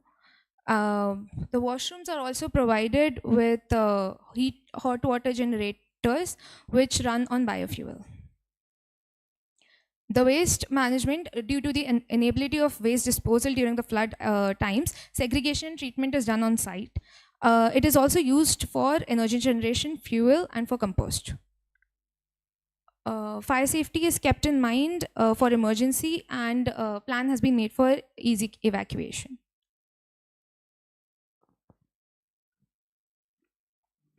Health and well-being. The major components include thermal performance, ventilation, daylight, and social well-being. The thermal performance is met using composite bamboo walls and vertical farming. The ventilation is ensured via a shaft with windows and ventilators, allowing a constant air supply. The CFD analysis here shows negative pressure built up inside the structure, enhanced with the stack effect due to the chimney over the roof, thus allowing the desired ventilation without any mechanical means. All openings are optimized for a rate of 5 meter per second air supply, and the positive pressure here again indicates movement of air into the structure. Here we see the CBE tool when we tested at 28 degrees Celsius of outdoor temperature. We do have the operative temperature inside the range. Furthermore, the daylighting is enhanced by the shaft design, and as seen in the simulation, it is the whole hall is well lit. The window also have louvers which cut the glare.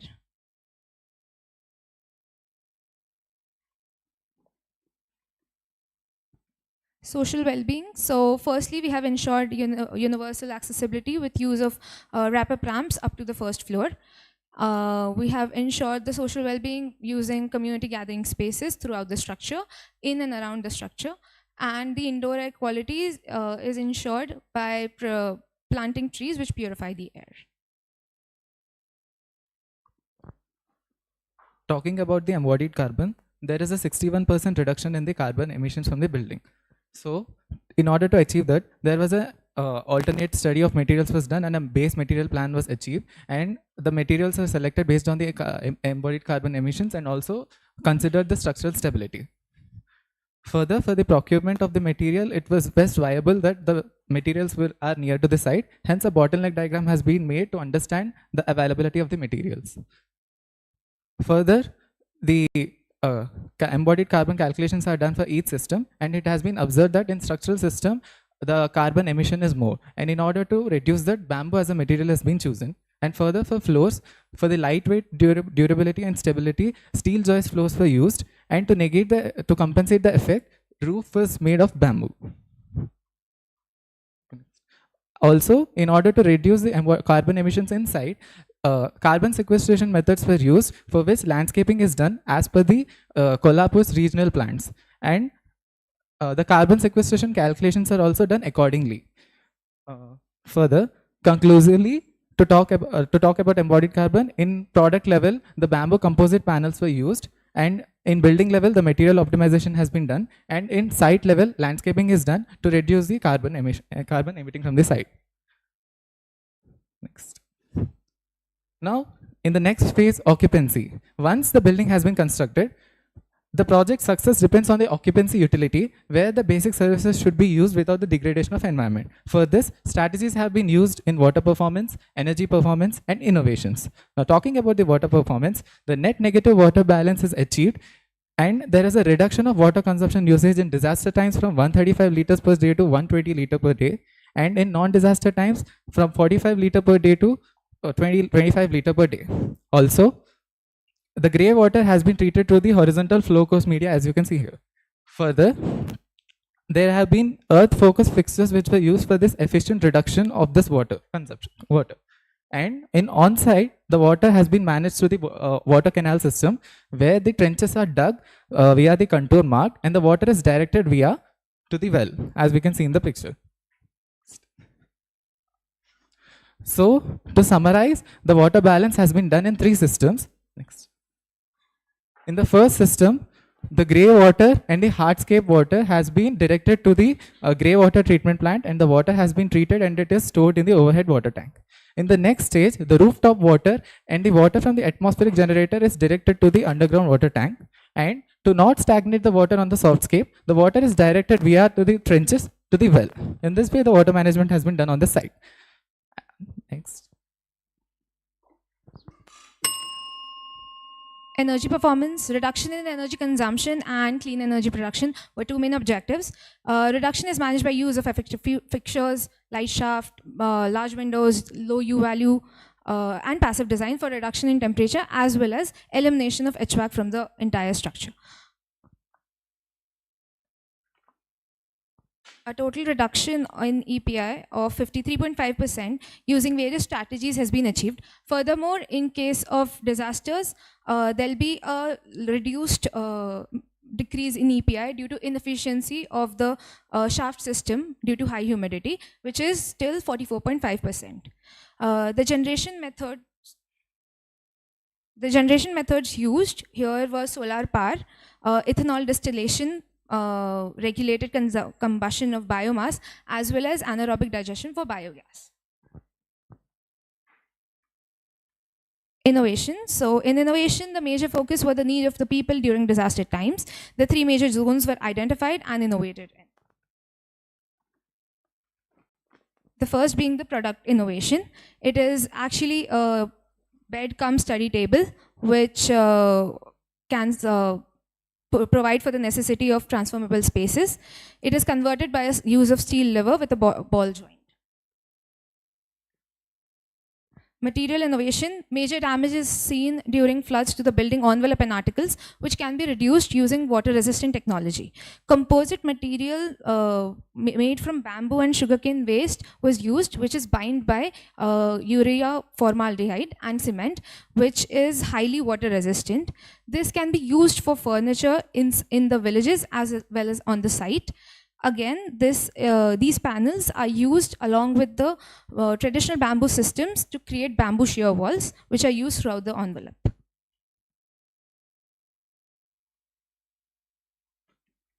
This shows a thermal analysis of the material that we have innovated, and we can see that there is a comfort zone achieved, with the use of this material. It has a high R value. It has a high R value of about 2.37. Lastly, the energy innovations. So clean energy generation was an important point. This has been done using TENG cells, which converts the kinetic energy of the rain to electrical energy, and using an ethanol plant on site, which is brought to use using convenient apparatus from Coco Labs. So coming to the resilience, the marketability and revenue. In the resilience, given the utility to be user and site oriented, resilience was one of the most important focus. Various hazards, that potential of the damage and probable design solutions applicable were listed. All systems in place for various phases for resilience, namely disaster, risk reduction, autonomy, and post-resilience, were thought of and detailed out. Technology used for ensuring on-site energy autonomy includes solar, tank panels, biofuel generators, anaerobic digester, etc. So these were the methods: vertical farming, cattle shed, and vocational training that we have used. And this was the building transformation. Transferable spaces and product makes the utility convenient and versatile with ease to achieve user comfort. The building conversion timeline emphasis on various parts to be reassembled. The transformation from non-disaster and disaster will take around 1 day. And pre-flood resilience includes addition of signages along the roads. And post-flood includes we will be providing them kit to help the villagers repair the damages to their homes. The project is also expected to be imitated in the houses in the future. Coming to value proposition, so the project has both project partner benefits as well as user benefits. Project partner benefits include a minimum of 27% cost reduction, 44% user comfort optimization, even in the disaster times, modular construction, as well as reduced dependency on the grid due to 3 different types of energy generations on site. Again, the user group benefits include economic and social well-being.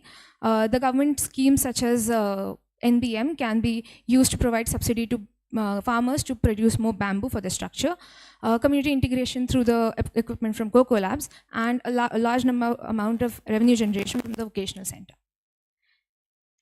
In totality, the shelter caters to social, physical, economic resilience, energy, water, structural integrity, and thus making the structure suitable for any scale and disaster. Thank you, team. I have to stop you there.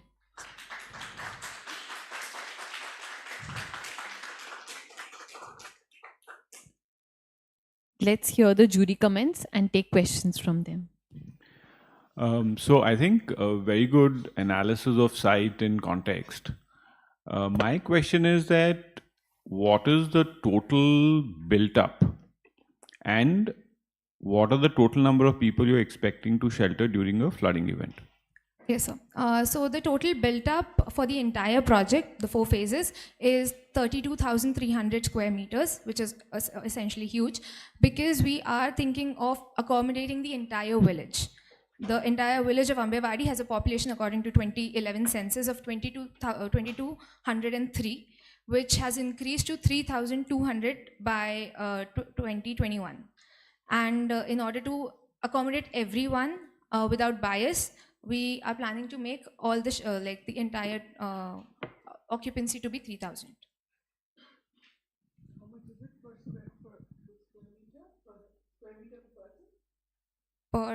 It is around 0.9 per square meters per person. You said how much is your total built up? 4 phases? The complete built up is 32,300 meters square. So it's 10 meter per person, isn't it? Anyway, yeah. So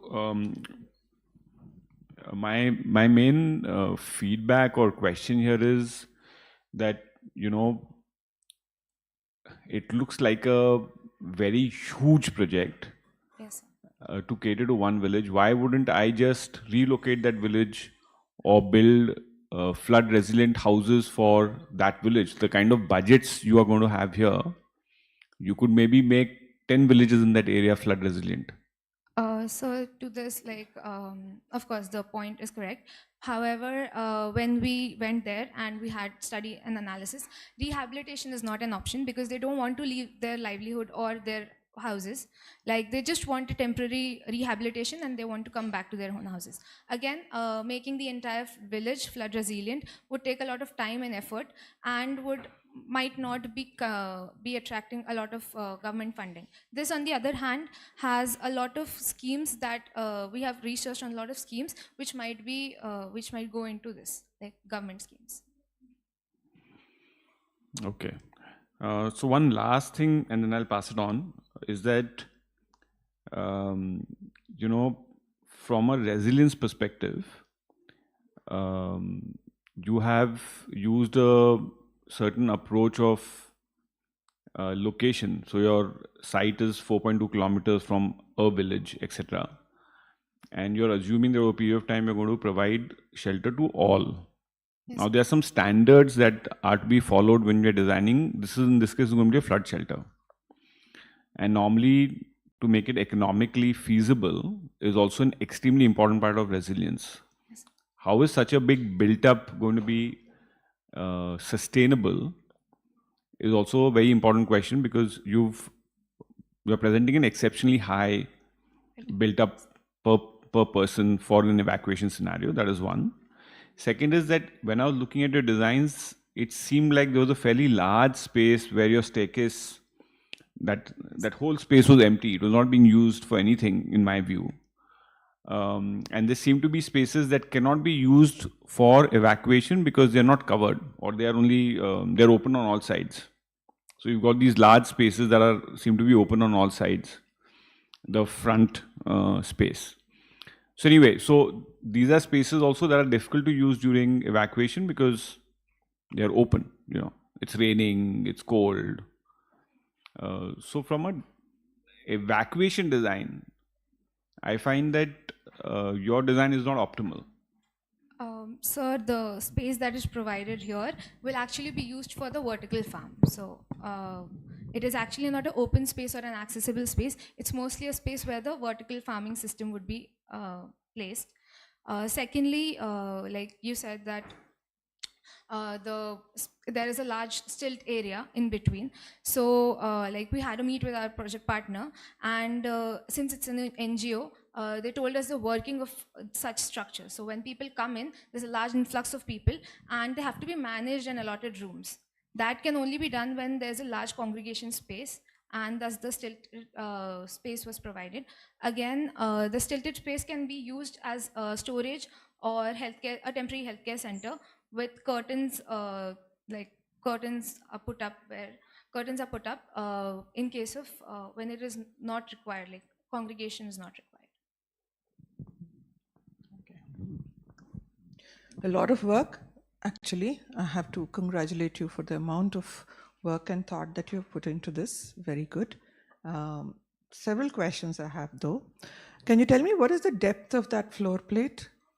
Ma'am, the entire shelter is 50 meters by 60 meters by 55 meters. 55 meters. Any reason you had to go for such a deep floor plate? Ma'am, we initially thought of making smaller clusters and using them as shelters. However, as I told, like from an NGO point of view or the project partner point of view, it will be very difficult to manage such small clusters. Secondly, an integrated building helps reduce the amount of services which are distributed throughout. So that was the idea. Do you think you'll be able to get the comfort in such a building? You know, and also you have those open wells, open light wells. What will happen? There'll be rain going through. Ma'am, the base of it is ground, so the water will actually percolate. And secondly, there's a provision that we have provided that on the second floor we can insert a glass in case like it's not raining. When it's raining, of course, the glass won't be useful, but if it's not raining and they want to close it, they can there's a slit provided through which a glass can be slit. And then what about ventilation? Number of people there. Do you think that will be sufficient? How can you manage 5 meters per second? Do you understand what 5 meters per second is? Ma'am, that is the reason we have provided the the secondary roof over the main roof. Secondly, the ventilation chambers, which have 2 levels of windows, like windows as well as ventilators. Do you think that's for- sufficient for Ma'am- such a deep floor plate, 55 meters? Ma'am, as per the CFD analysis, at least we got like an You've optimum. done only external CFD, you didn't do internal. Ma'am, we simulated that because we wanted to know the negative and positive pressure. Yeah, that's good that you've done that. That's very good. Very good that you've done that. But the internal, for that depth of floor plate and for the number of people you're accommodating, daylight and ventilation in a very humid time is very important. Otherwise, it'll get very muggy inside. Yes, ma'am. It doesn't look right. It doesn't look correct to me, right? You cannot do such a depth of naturally ventilated space with such small roof openings. And what will happen at the ground level as well, its efficiency comes down. Okay? Yes. So there are lots of guides that help you get your natural ventilation right when you're doing initial design, Lackavier guide for that matter, right? And you have to look at daylight thumb rules to understand how much daylight you can get, Yes, ma'am. right? For that, you will not get daylight even for, to be honest, not even for 20% of the floor plate, even with those roof lights that you have provided. Okay? Yes. If you have shown that it has been done, that if you have simulated, which I have seen, then the simulation, there's something off with the simulation. Ma'am, we have also added mirrors in the entire shaft, so that helps. That doesn't help that much. Okay? Yes. So there's both daylight and ventilation, which you need to really take care of. Otherwise, these are huge industrial sheds. Yes. And huge industrial sheds are not great for human occupancy. How long do you think people will be staying here for?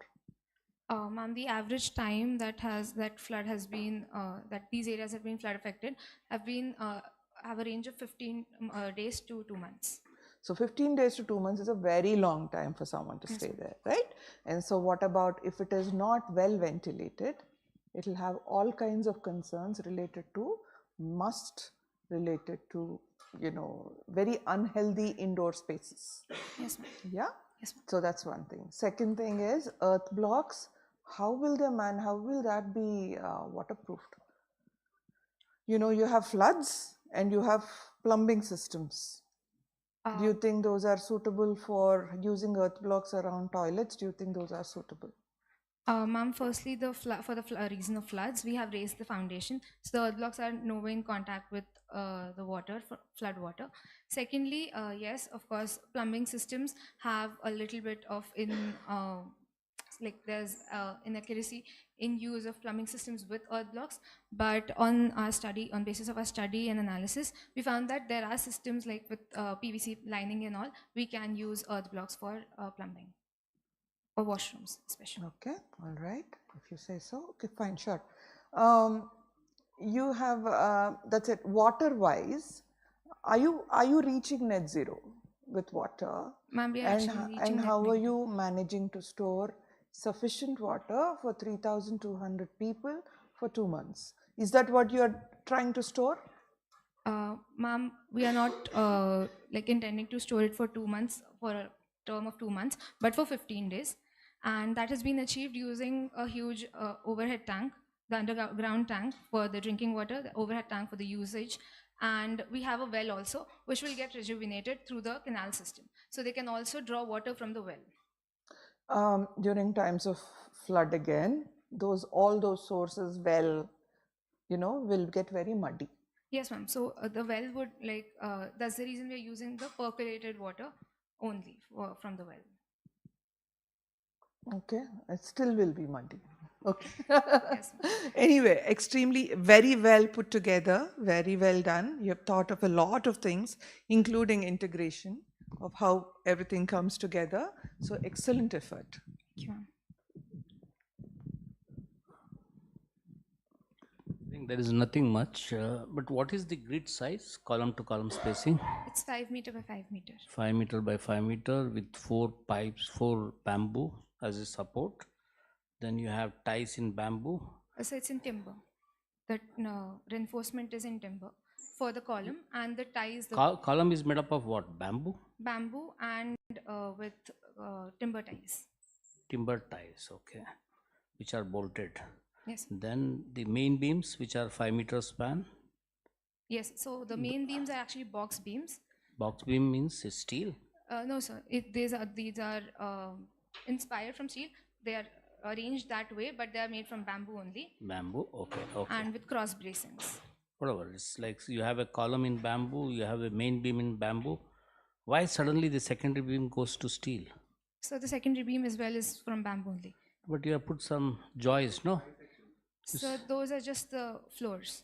So those are supported on the beams. What? Why steel? So Joist is a beam. Yes, sir.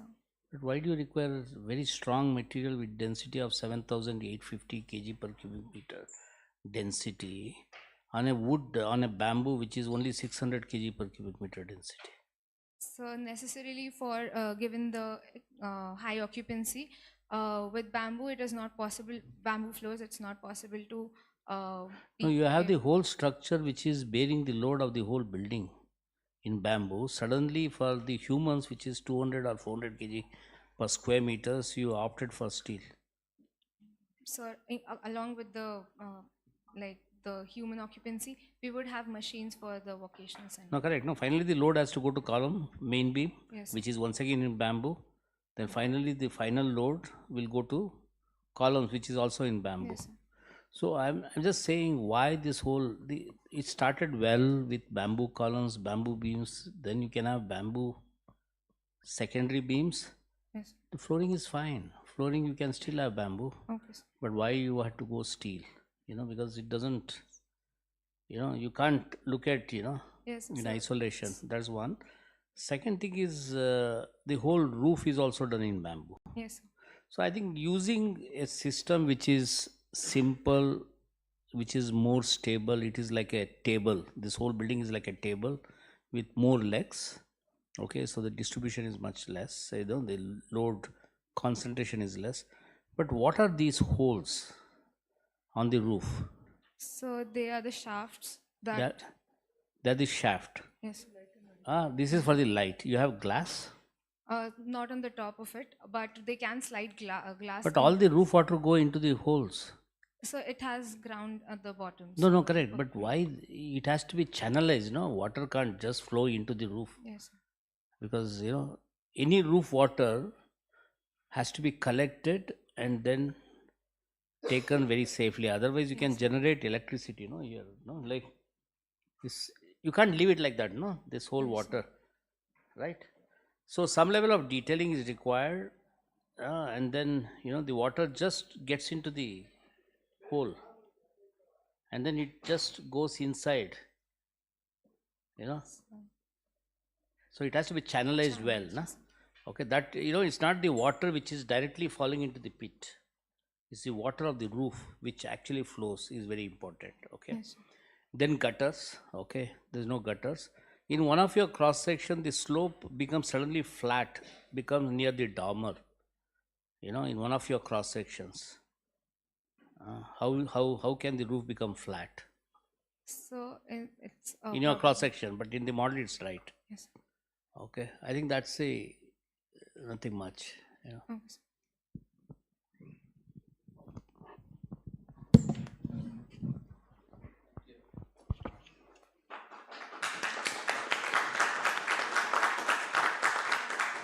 Thank you, jury members. Thank you, Team Ekatra. You all did a great job. We'll take a 2-minute short break and begin with the next presentation.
Team Ekatvam. They have worked on a project located in Palghar, Maharashtra.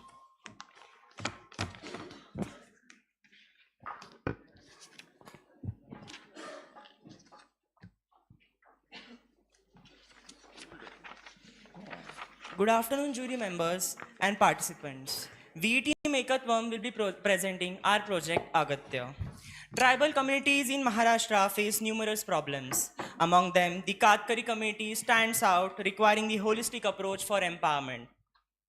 Katkari community is one of the 75 particular vulnerable tribe group PVTGS. The name Katkari is derived from forest-based activities by making, bartering or sale of cashew from the kher tree.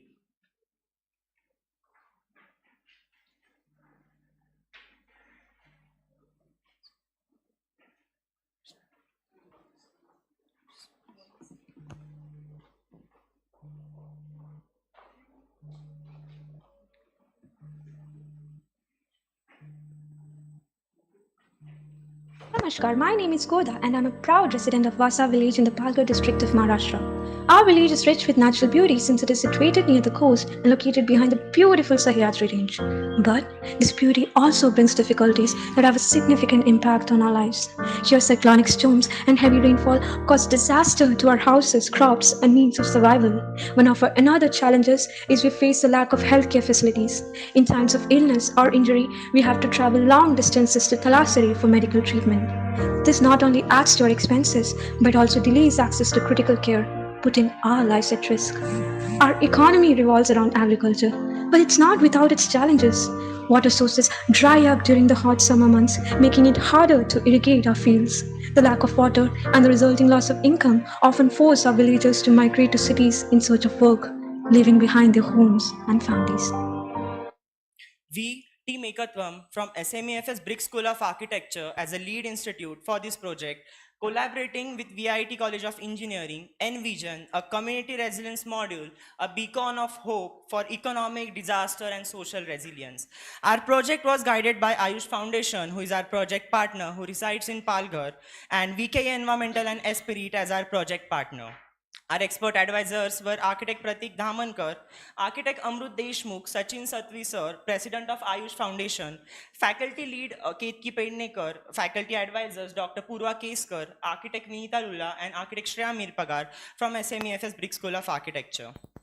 In Maharashtra, Palghar district comprises a total of 8 talukas, where the majority of Katkari community resides in Vasa village of Talasri taluka. The climate here is hot and humid, where the wind direction is from southwest to northeast. The village has 9 padas, including Bhuj Pada, Kori Pada, Brahman Pada, Patil Pada, RC Pada, and Machi Pada. In Vasa village, Brahman Pada has population of total 250 people, comprises of total 60 houses. The condition of people has majorly affected by climate and social problems, which made us focus on the area. While analyzing the context, we came across the problems faced by the community. Water availability. Water availability in this region is limited to just 4 months annually, leaving the population without sufficient resources for agriculture during the remainder of the year. The scarcity stems from the combination of factors including low groundwater levels and lack of necessary equipments, which inhibits effective water utilization. Agriculture relies solely on rainwater, limiting the growing season to just 4 months each year. Rice is majorly grown crop in the region for the personal consumption, not for sale, depriving the community for potential income. Lack of awareness about the utilization and water management system affect the agricultural practice. Only few individuals engage in vegetable farming due to sufficient water availability, suggesting potential for wider adoption throughout the village. Community is adapted with the bamboo weaving skill set, where the bamboo is naturally available in the context. Their skills remain untapped due to lack of knowledge how to leverage them to their fully potential. The village experiences this near coastline and has maximum wind speed of 68.4 kilometers. The life of the community is majorly affected.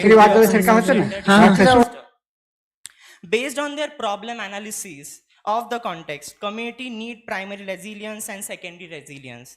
Thus, the primary resilience aims to focus on community resilience, empowering the Katkari community through education, healthcare, and social cohesion to withstand and recover from adversities. Climatic resilience, promoting climate resilient agriculture and infrastructural development to adapt changing environmental conditions. Economic resilience, diversifying income sources and promoting entrepreneurship among the Katkari community to reduce dependency. Cultural resilience, preserving and celebrating traditional knowledge. Energy resilience, promoting renewable energy solutions such as solar power and biogas. In our discussion with the Katkari community, we pinpointed their essential needs, leading to prioritize the community involvement in the project itself. This participatory guided by the Design Jatra aim to foster a sense of ownership over the project. Our focus shifted towards providing basic solution to the community in development of shared vision termed as community participatory design. Our vision aim of creating a self-sustaining ecosystem for Vasa village that not only promotes environmental conservation but also provide basic infrastructure and platform for community to thrive. Through collaborative efforts, we envision village becoming a model of holistic sustainability, fostering climate as well as community resilience. Our primary objective was to devise a macro planning of entire village aimed to enhance the community quality of life. To achieve this, we connected the interconnected loops within the paras of Vasa village. Thus, enhancing sustainable agricultural practices, improving methods of farming through skill sharing, and aiming to integrate the community resilience shelter initiative, establishing them as a central node for our prototype. This approach will enhance the marketing opportunities for agriculture and skill-based products for the entire Vasa village. To meet the objectives of providing water to Vasa village, 6,000 residents, we initially calculated the water needs, which is 29 crore 68 lakhs 32,600 liters per annum. Our solution involved creating and expanding water bodies to the store waters.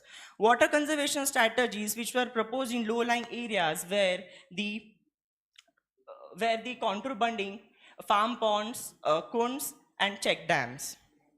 It was utmost important to establish the water supply network from the TUM and other water bodies to CRS as well as to the farmlands itself. Thus, the diagram explained about this system, how the water is being carried from the water body to the CRS itself. Thus, the facilities, the government schemes are promoted like Mukhyamantri Saur Krishi Pump Yojana and PM Kusum Yojana for these implementation.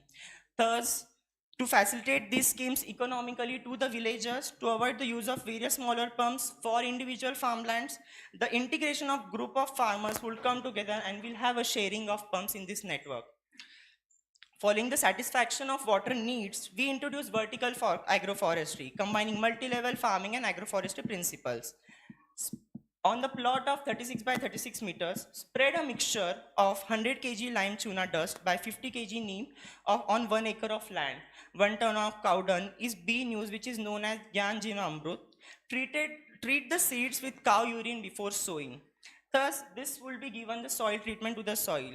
Later, half division of plot consists of year-long growing trees and half of space used for rice farming. Then the first division consists of 12 meters, next division consists of 6 meters, then 3 meters, then of 1800, and then the last division of creepers. Thus, the last division of layer consists of these different areas of vegetation grown on plot according to the division of plots. Here is the before and after scenario of Vasa village. After satisfying the need of water scarcity, the enhancing sustainable agriculture, how it will enhance the sustainable agricultural practice of the entire village. Now we'll come on to micro planning of the community resilience shelter. Our site is located near to the pond. The approach road is on the shorter side of the road. The zoning initially segregated by public, private and semi-public spaces. Public amenities and workshop were positioned along the road, while the community spaces serve as a central hub for community activities. The spaces were staggered, allowing the wind to pass through, keeping each and every space ventilated. Lastly, the central axis was established leading to the community center, which was tilted, allowing to gain the importance in the shelter. Zigzag planning avoid wind tunnel effect during storms. Heap roof prefer over gable roof reduce uplifting forces in high winds, enhancing cyclone resistance. This principal stream was taken from Disaster Management Program of March 2007. Before narrowing down to space level detail, we went on to site planning. We considered the land topography for natural drainage and water supply in CRS. Natural features were influenced on the site itself. We maximize open spaces, prioritizing soft scape for increasing the water percolation onto the ground. Ayurvedic plantations, solar power plant, and animal husbandry shades were proposed on the site itself. Let's have a walk through the community residence shelter and experience the space during disaster and non-disaster period. When we enter from the approach road, we move along the central axis where the right block consists of primary healthcare unit and secondary block consists of display area. During non-disaster period, the space will be used by the community for their daily activities. And during disaster period, the space will be used by the people to gather and keep their belonging as portrayed in the presentation. During disaster period, the PHC area during non-disaster period, and during disaster period, it has the capacity to hold the people in the space itself. Now, moving on to central axis towards the multipurpose hall, experiencing the green open space all along the landscape. The animation and picture portrays the scenario of multipurpose hall during non-disaster period and during disaster period where the spaces have been used for storage and allied activities. Now moving on to visitor stay area, the dormitories are allied with shelters for visitors. Cattle shades have been provided all along the associating allied activities with the farming.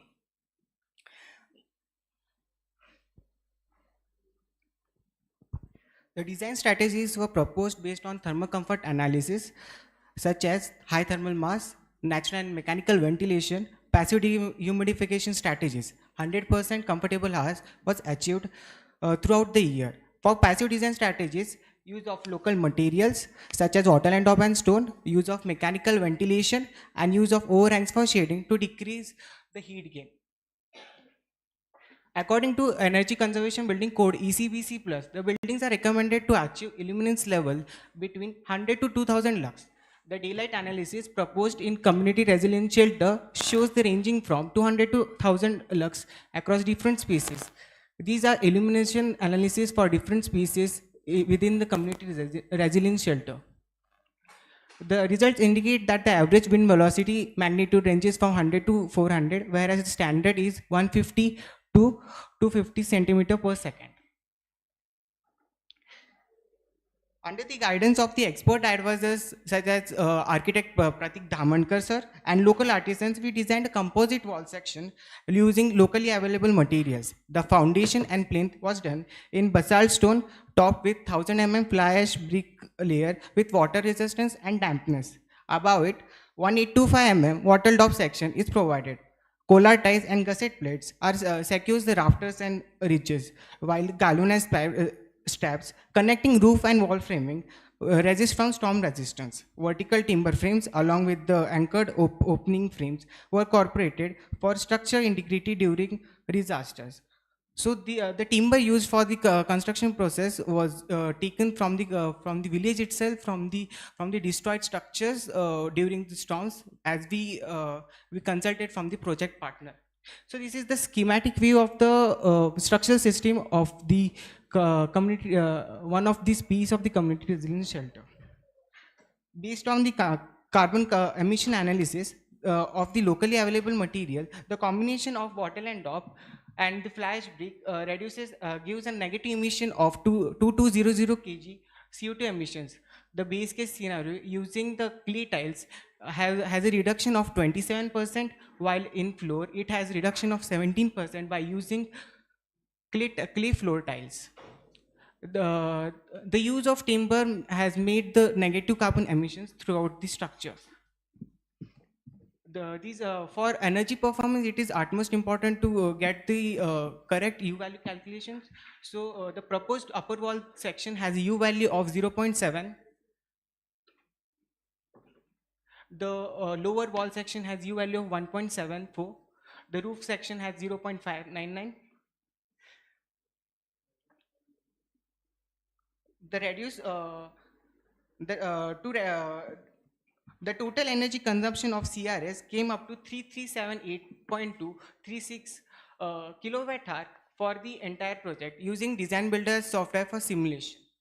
The EPI achieved was 21.57 kilowatt hour per meter square, which has a reduction of 44% from 38.92 kilowatt hour per meter square.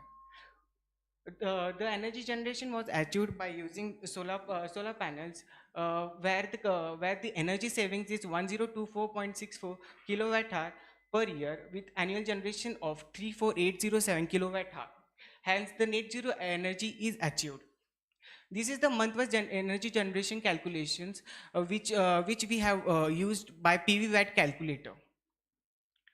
Thus, not only for creating energy resilience within the shelter, but we aim to create energy resilience all over the pada by giving a microgrid transformation line throughout all the padas and give energy resilience which they won't depend on the other source of energy.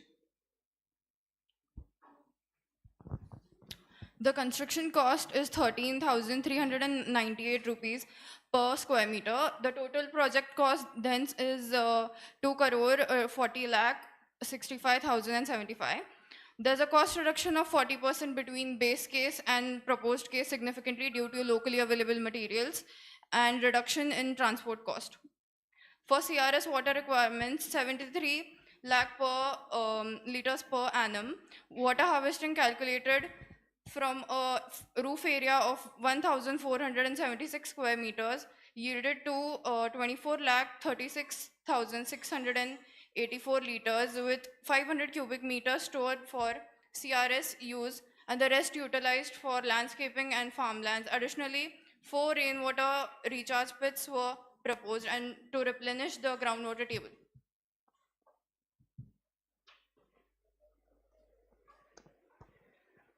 The Pixelate Bamboo Plaza, a versatile place designed to serve multiple community functions from hosting educational workshops to providing a gathering spaces for communal activities. The plaza caters to diverse needs. The plaza's structural integrity built upon a careful laid plinth and reinforced with bamboo, posts and beams provides stability and resilience. Mobile facility preserving, distributing traditional needs and food security, efficient use of spaces in community residence shelter and modular benches and tables serving various purposes, incorporating local artistry in facade celebrating village identity and heritage while fostering community pride and belonging. Vasa Bhatkanti project in Vasa village aim to foster social stability and distribute economic benefits equally among residents and getting aware of their identity and exposure to the skills to the outer world. Market potential and scalability of this project is achieved by integrating the loop of padas, connecting with the outer market and bringing community to the limelight through technology integration, expansion of market, scaling strategy, and meeting consumer and demand. By prioritizing the needs and aspirations of stakeholders and project partners, we ensure that our initiative meets community demands while creating value for all involved, fostering a sustainable relationship.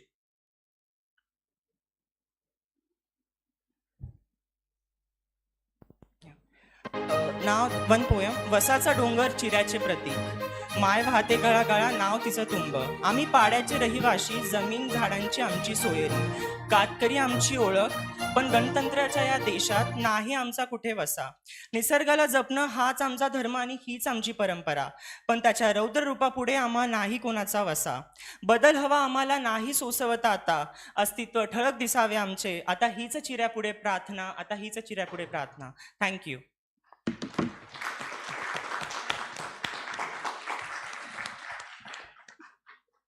Thank you, team. You all finished well in time. Let's hear the jury comments and take questions from them. So I think the context and resilience analysis in the initial part was very good. What I understand is that the village is Vasa, it has 9 padas Yes. And within that, you are concentrating on the Katkari Pada. Yes, Brahman Pada. It's called Brahman Pada, but it's got the Katkaris, Yes. right?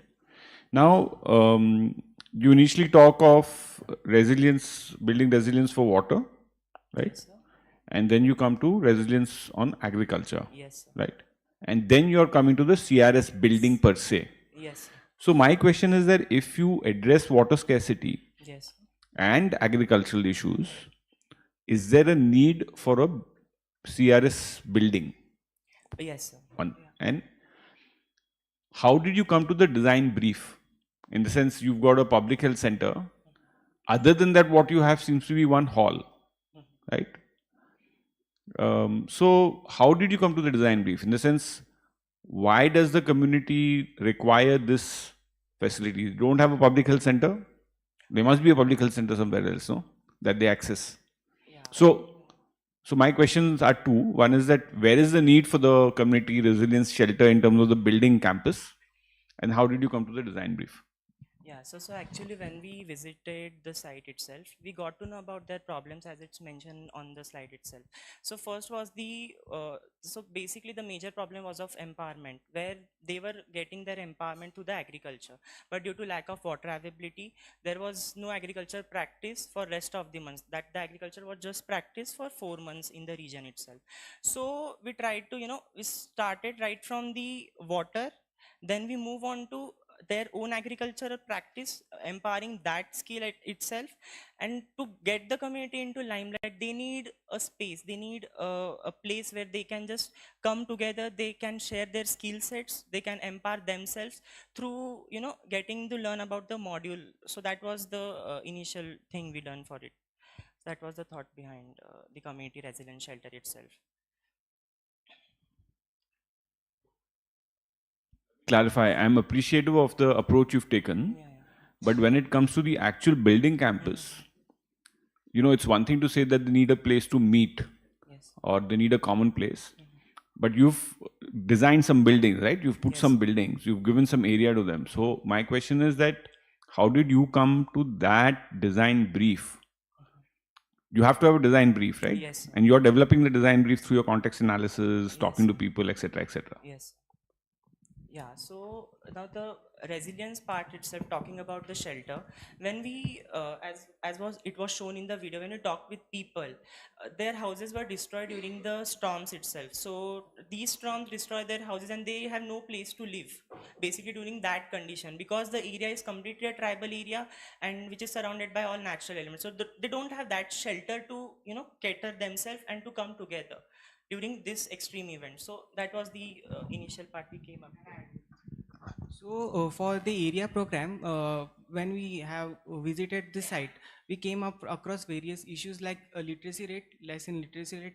There were educational, but they were far away from village, as we have explained it in previous deliverables. And also about the public healthcare center, it was away from it, and the approach of that people were not making these people to come and share their problems about healthcare. So the majorly the area program came from the people itself. As we initially mentioned, it was the participative design approach. So the area program itself came by the villagers. We meet a leader in the community, and then we had a meeting about all the issues and what they actually require within the campus, along with the climatic resilience. As we have shown the video, a person talking about how he suffers from the climatic storms in that region. So his house got distorted and everywhere. But due to the identity and they are away from to the inconvenience in Palghar district, they don't have any external shelter to get healthcare and resilience. So Okay, fine. So I think what you're explaining should be much clearer in the way you present your work. That's one. And one small thing that I would like you all to consider adding to your work is to actually work with the people towards enhancing the resilience of their own houses. Okay, because this phenomena of high-speed wind events in the western coast of India is a new phenomena. and the people's vernacular traditions don't necessarily address that. So just like you've tried to work on water resilience, agricultural resilience, also on built environment resilience, right? Okay.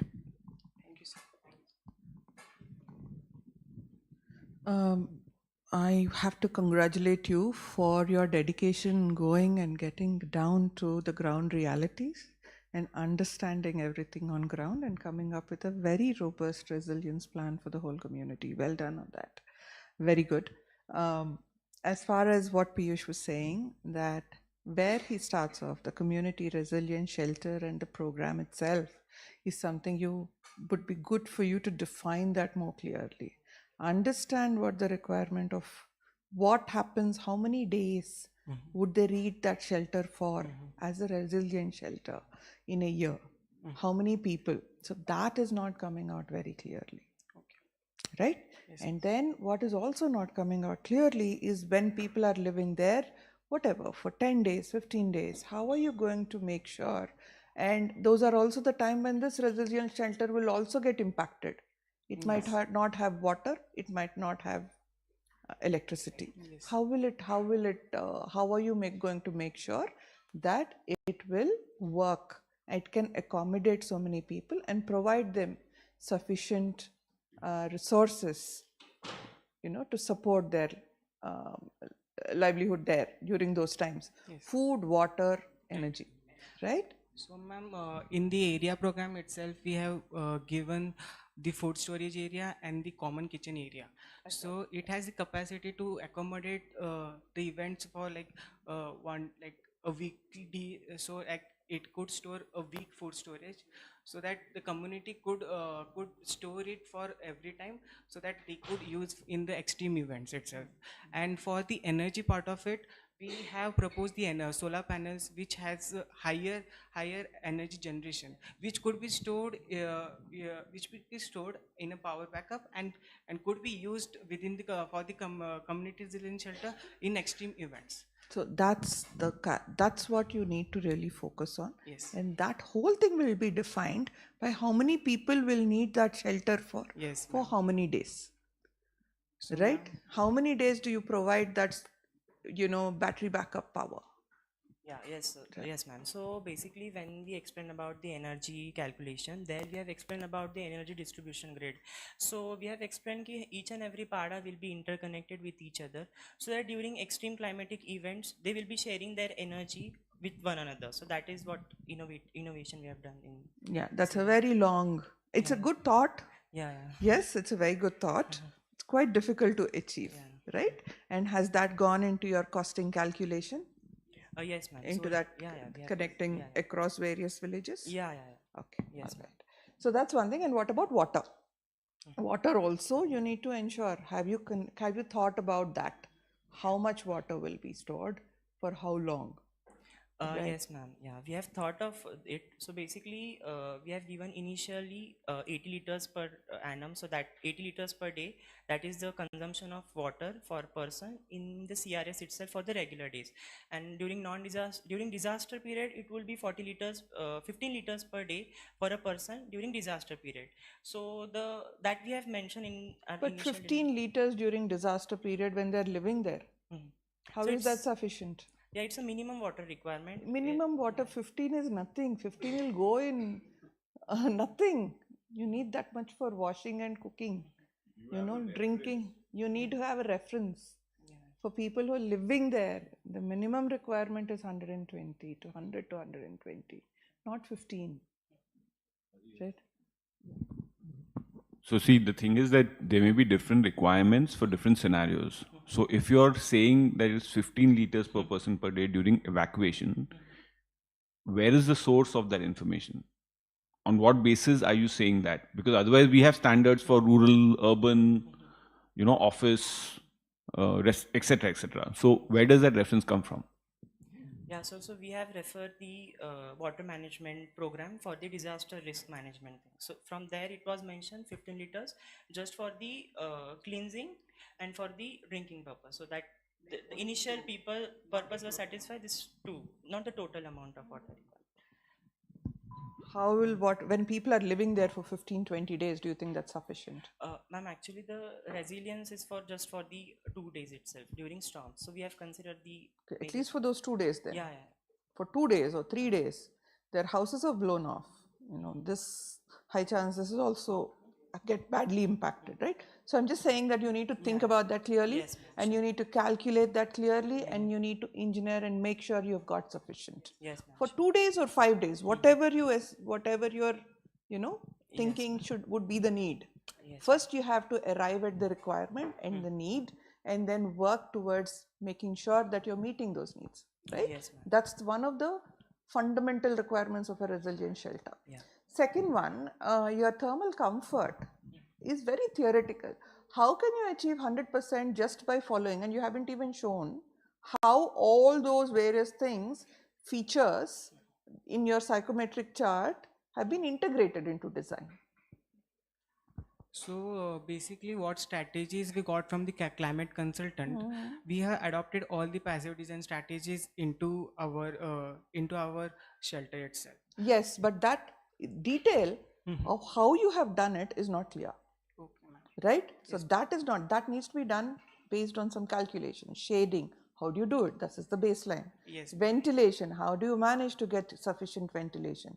How do you manage to get sufficient thermal comfort? That does not mean that you're meeting 100% comfort. You've done an energy model, I can see that. Yes, ma'am. But that needs to be used to show or analyze if what you have provided is sufficient to provide comfort. Because again, just like energy, water and food, comfort is also a primary requirement for this, both during disaster times and during normal times. Yes, so that's also missing, right? Negative embodied energy. Everything that you do has an embodied energy. Yes, ma'am. Actually, when we referred the embodied carbon Excel sheet provided by SDI, so there itself the coefficient has given from the SDI itself. So we have put our materials what we have proposed in our building itself. So that was the method we calculated. We also consulted from our subject faculties also. They also mentioned that these natural materials has negative emissions considered. You're not using the natural materials as they are, they're going to mix them with some cement, something. What about all that? There's an embodied energy there, right? It's not pure natural materials. Actually, ma'am, the overall it has few steps. Yes. So wall has like various components itself. So the net of the total came to a negative value. Okay. So it has some positive and it has some negative, but the net value is negative. What we came up with the calculations. Okay, all right, fair enough. Thank you, ma'am. Okay. Nothing from me, no questions. Thank you. Thank you.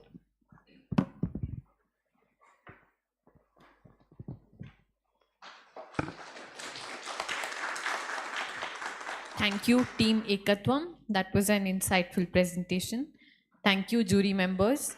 We will now take a long break for lunch. We will start the presentation for Team Niravu at 2:30 p.m. Folks online, I request you to tune back into this channel and be ready for the presentations for the upcoming teams. Thank you.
Hello everyone, welcome back to the Community Resilience Shelter Division. We will now continue with our presentations. Request you all to check that your phone is on silent. Our fifth presentation is Team Neravu. They have worked on a project called Nizar Kudai located in Vengapakkam, Tamil Nadu. Let's hear it from them.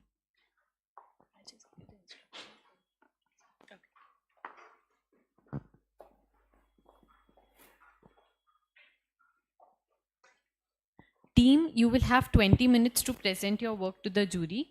At 15th minute, I will run a signal like this.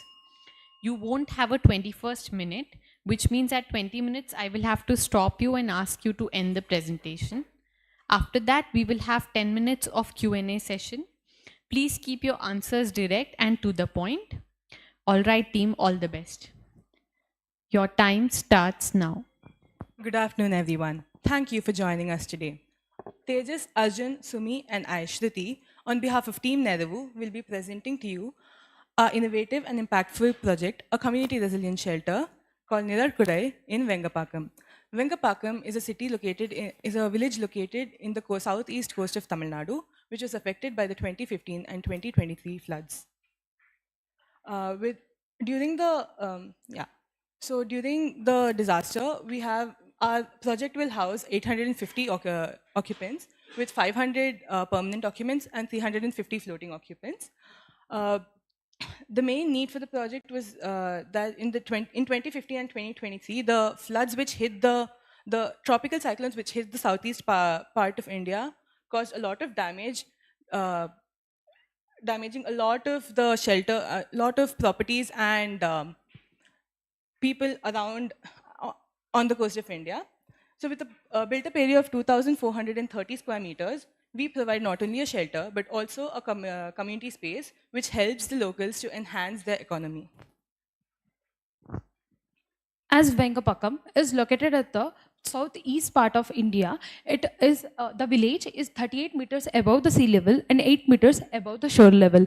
Vengapakkam is 40% exposed to high and medium flood vulnerability, which leads to destruction of dwellings. Our site is located exactly at the center so that it is ensured that the maximum people can access the site during the floods.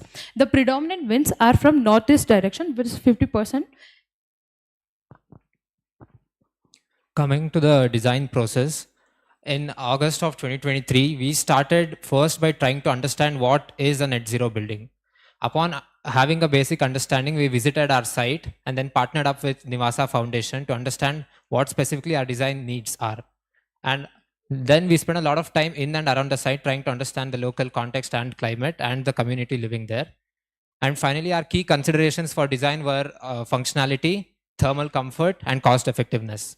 And finally, in the April of 2024, we managed to achieve a net zero building.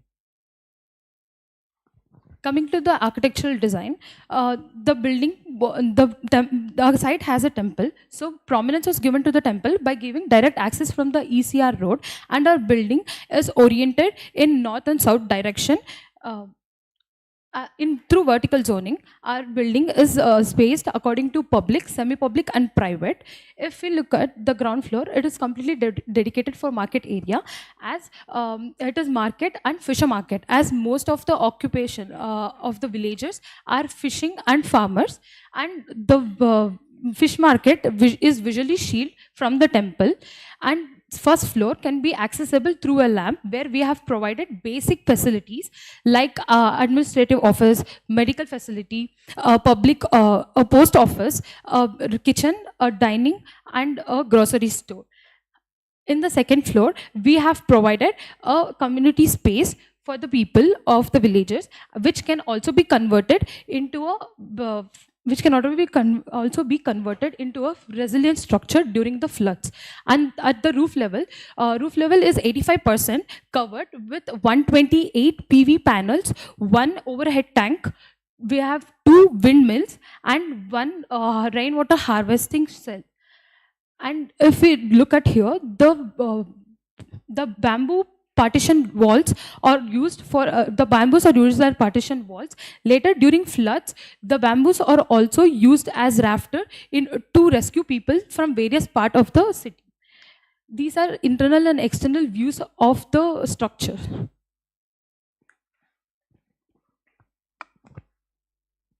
As we look into the structural part of the building, we have used two types of RCC beams and columns. In the filler slab, we have used Portland slag cement as the cement mixture and coconut shells as the filler material. By doing so, we can reduce the overall weight of the building and can achieve thermal balance.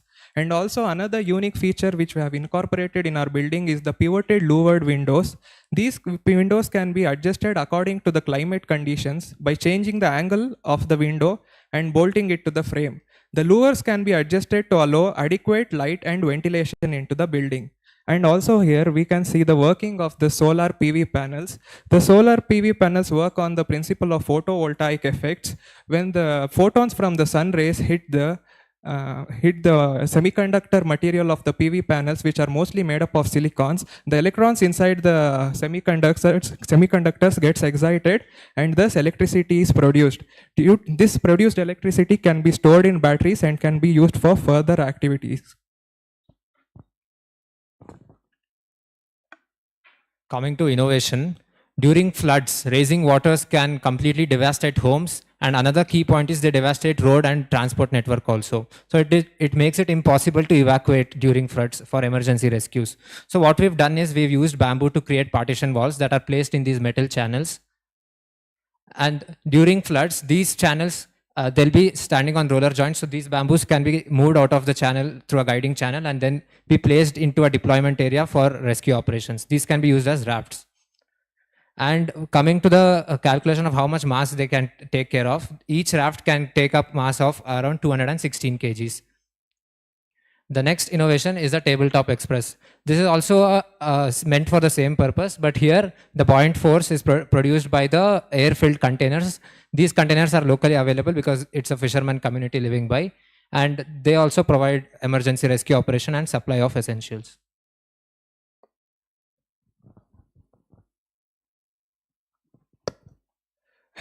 Our design also prioritizes health and well-being of the occupants, as we can see in the psychrometric chart.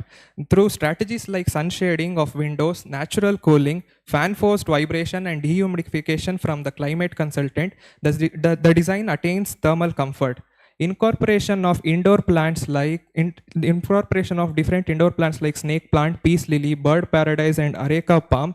These improve the thermal comfort of the building and also purifies the air and reduces humidity and stress levels. We have retained a number of outdoor existing plants and also introduced native trees in outdoors. Therefore, they reduce the thermal shock affecting our building and also provides thermal comfort by growing shading trees. And another unique thing which we have incorporated in the health and well-being is the use of phytorid bed system for the wastewater management. This phytorid bed system works on the principle of natural wetlands. They require a specific type of plant to help absorb nutrients directly from the wastewater without requirement of the soil. The common bamboo is used as it is adaptable to various environments with robust root system which can tolerate wet conditions, and spirulina is the algae bacteria which is used in treatment of wastewaters. So this simulation shows us the shows us the wind movement throughout our building. We can see that since we have provided multiple openings, there's adequate wind which enters our building and moves through our design to facilitate natural ventilation. Coming to energy performance, we have achieved an EPI of 27 kilowatt hour per meter square, and we have achieved thermal comfort by providing multiple passive technologies like natural ventilation, cross ventilation, and building orientation. You can see that the building is oriented with its longer surface facing the northeast and southwest. This enables us to utilize most of the winds coming from the seashore to attain natural ventilation.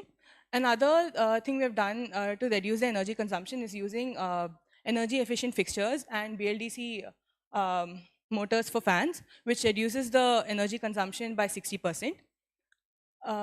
These tables shows us the equipment load calculation during the disaster and during non-disaster. And again, here you can see how the ventilation happens through the courtyard in our building.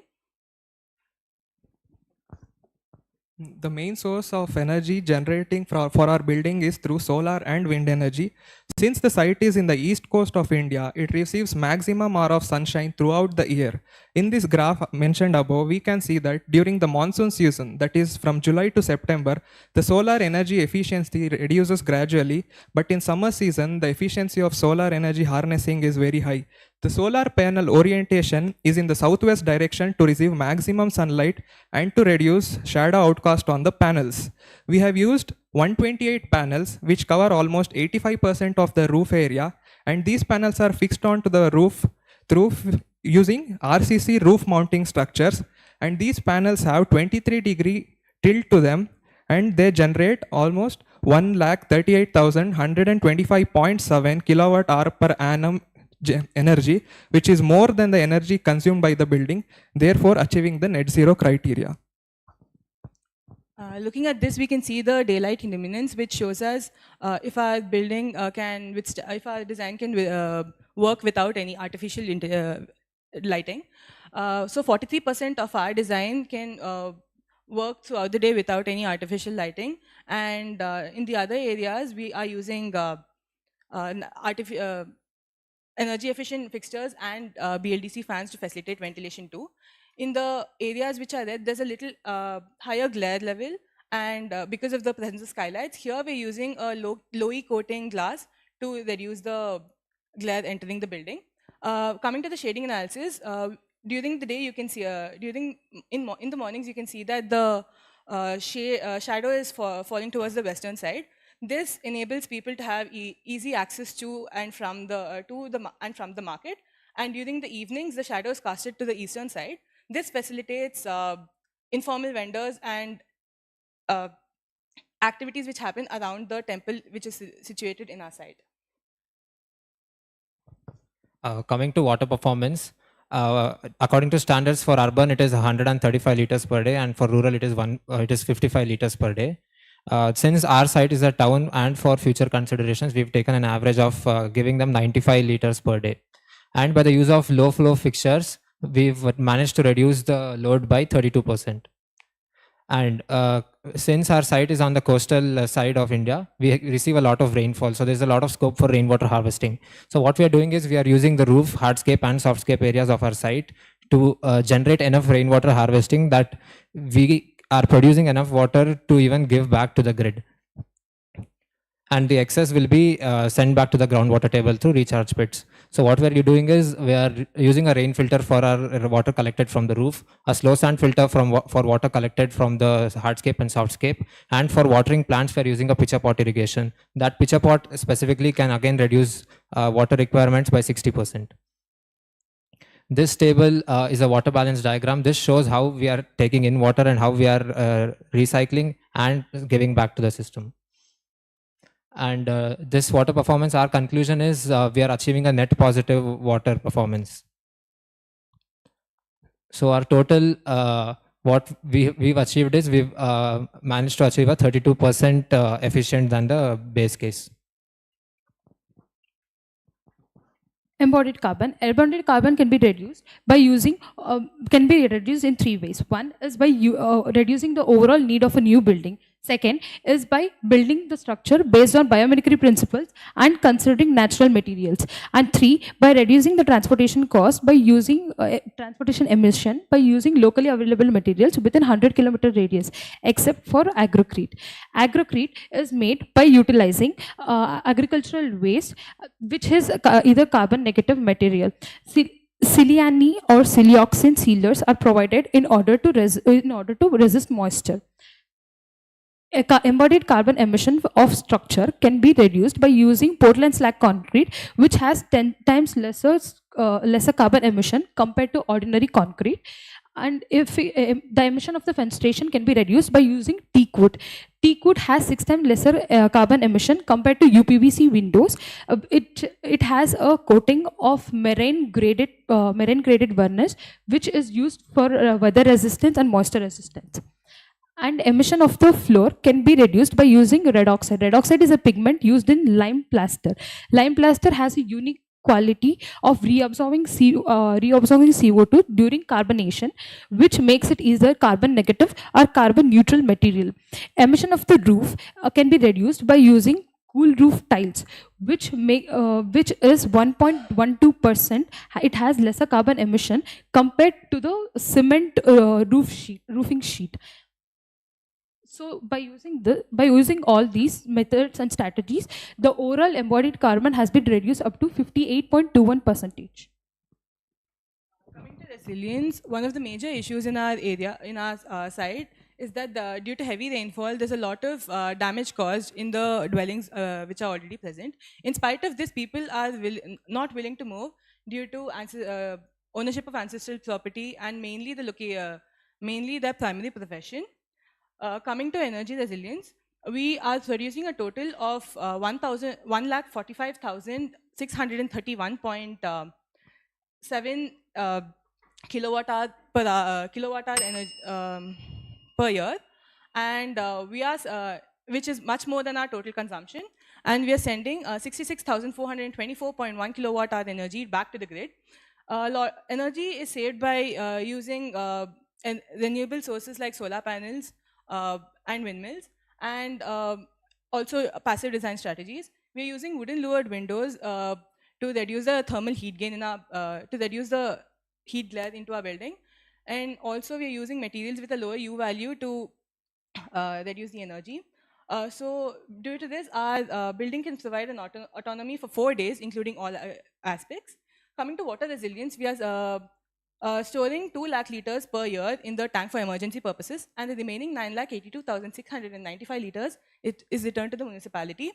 The water usage is saved in many aspects. One, energy efficient fixtures including aerators, nozzles, water efficient taps, pressure regulators, water shaving flush banks, dual flushes, and recycling of residual water is used. Since we have rainwater harvesting system in our building, this shows the process of the rainwater harvesting, which starts from the collection of water from all areas, which then moves to a subsidiary storage tank, after which the slow sand filter filters the water out, and then the filtered water goes to the main underground storage tank.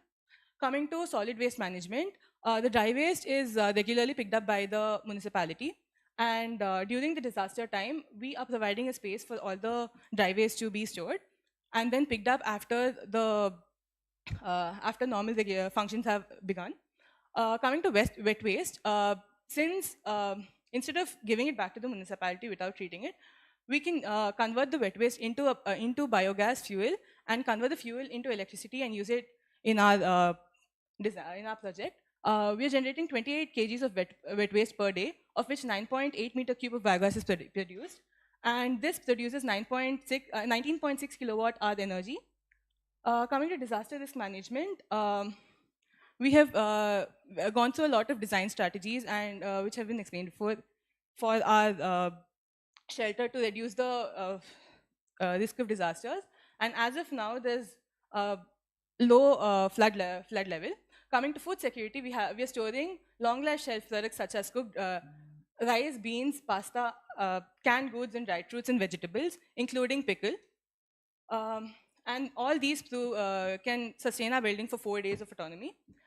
Coming to affordability, we are having a reduction. We are reducing the cost of our building by 26.67% from the proposed base case. For our project, 30% of the investment comes from donations and funds, and the rest of the 70% is we are taking a loan against it. We are making the building affordable in 2 ways, by reducing the capex and reducing the opex. The capex is reduced in many ways, by reducing the cost of reinforcements and windows, by acquiring it at a lesser price, because we are acquiring it through a trust, a non-profitable trust, which is our project partner. And due to the installation of solar PV panels and wind turbines, since they are sustainable materials, sustainable techniques, the government will provide subsidies against them for buildings which use them. And we're also reducing the cost of acquiring sanitation fixtures, fittings, and pumps, since we're obtaining them at a lesser rate without compromising the quality. Looking at the operational costs, since we're generating electricity through solar panels and wind turbines, we take very less electricity from the grid, and we're using water efficient fixtures in the toilets, bathrooms, and kitchens.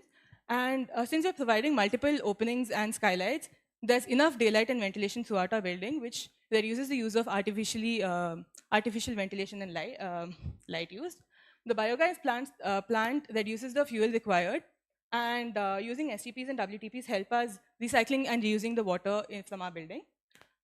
So this table here shows us the um, cost of installation and using our renewable sources of energy, and considering the payback period for each, instead of considering it separately for each renewable energy, we have considered it together, where we get an overall payback period of 5.6 years.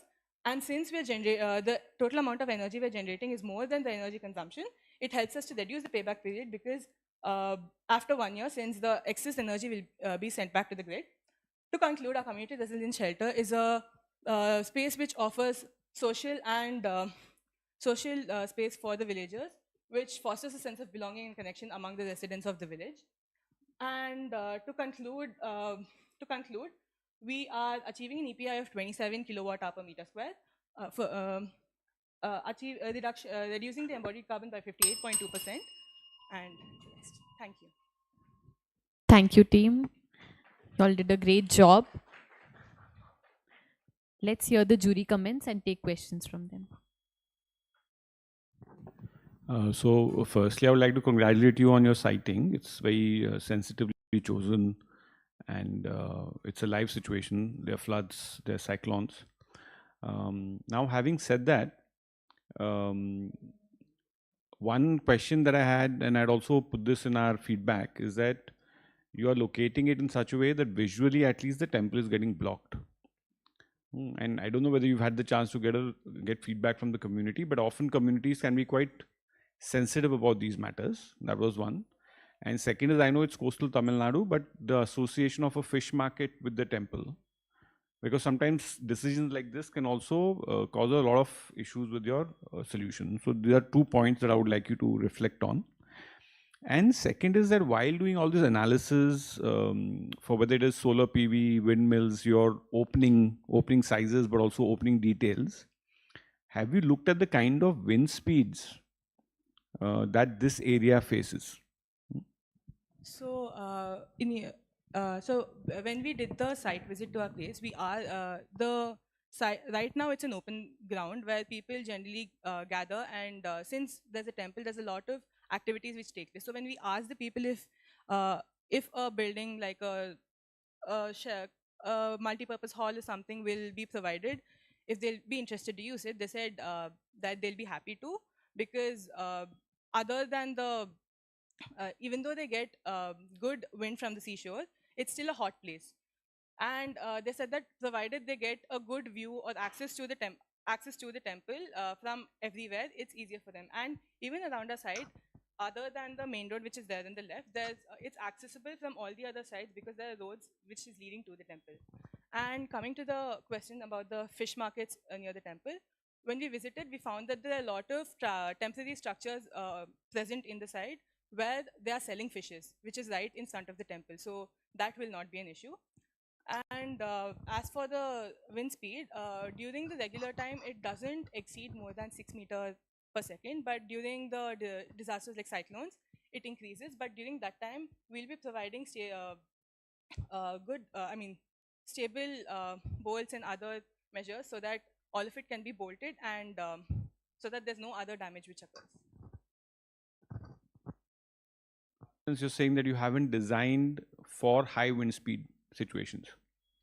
Currently, what you've designed will not stand high wind speed, or you don't know whether it will stand high wind speed. Yeah, I mean, we know that it'll withstand till around 12 to 14 meter per second, but more than that, we aren't. So, that does put a big question mark on at least some aspects of your design. I'm not saying the building per se, but all these elements like doors, windows, solar PVs. There's a huge problem of solar PVs just flying off in these cyclonic events. So the solar PVs are anchored to the...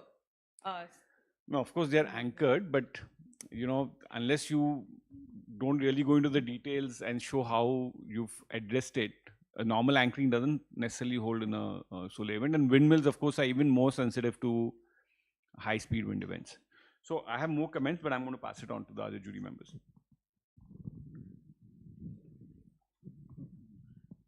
What's is there anything on the building? Sir? Anything on the building? In the, Anything on the building? I didn't. No, anything on the building which you want to talk about? No, in the sense you have said some screens, screens of bamboo which can So become those are the- raft. Yeah.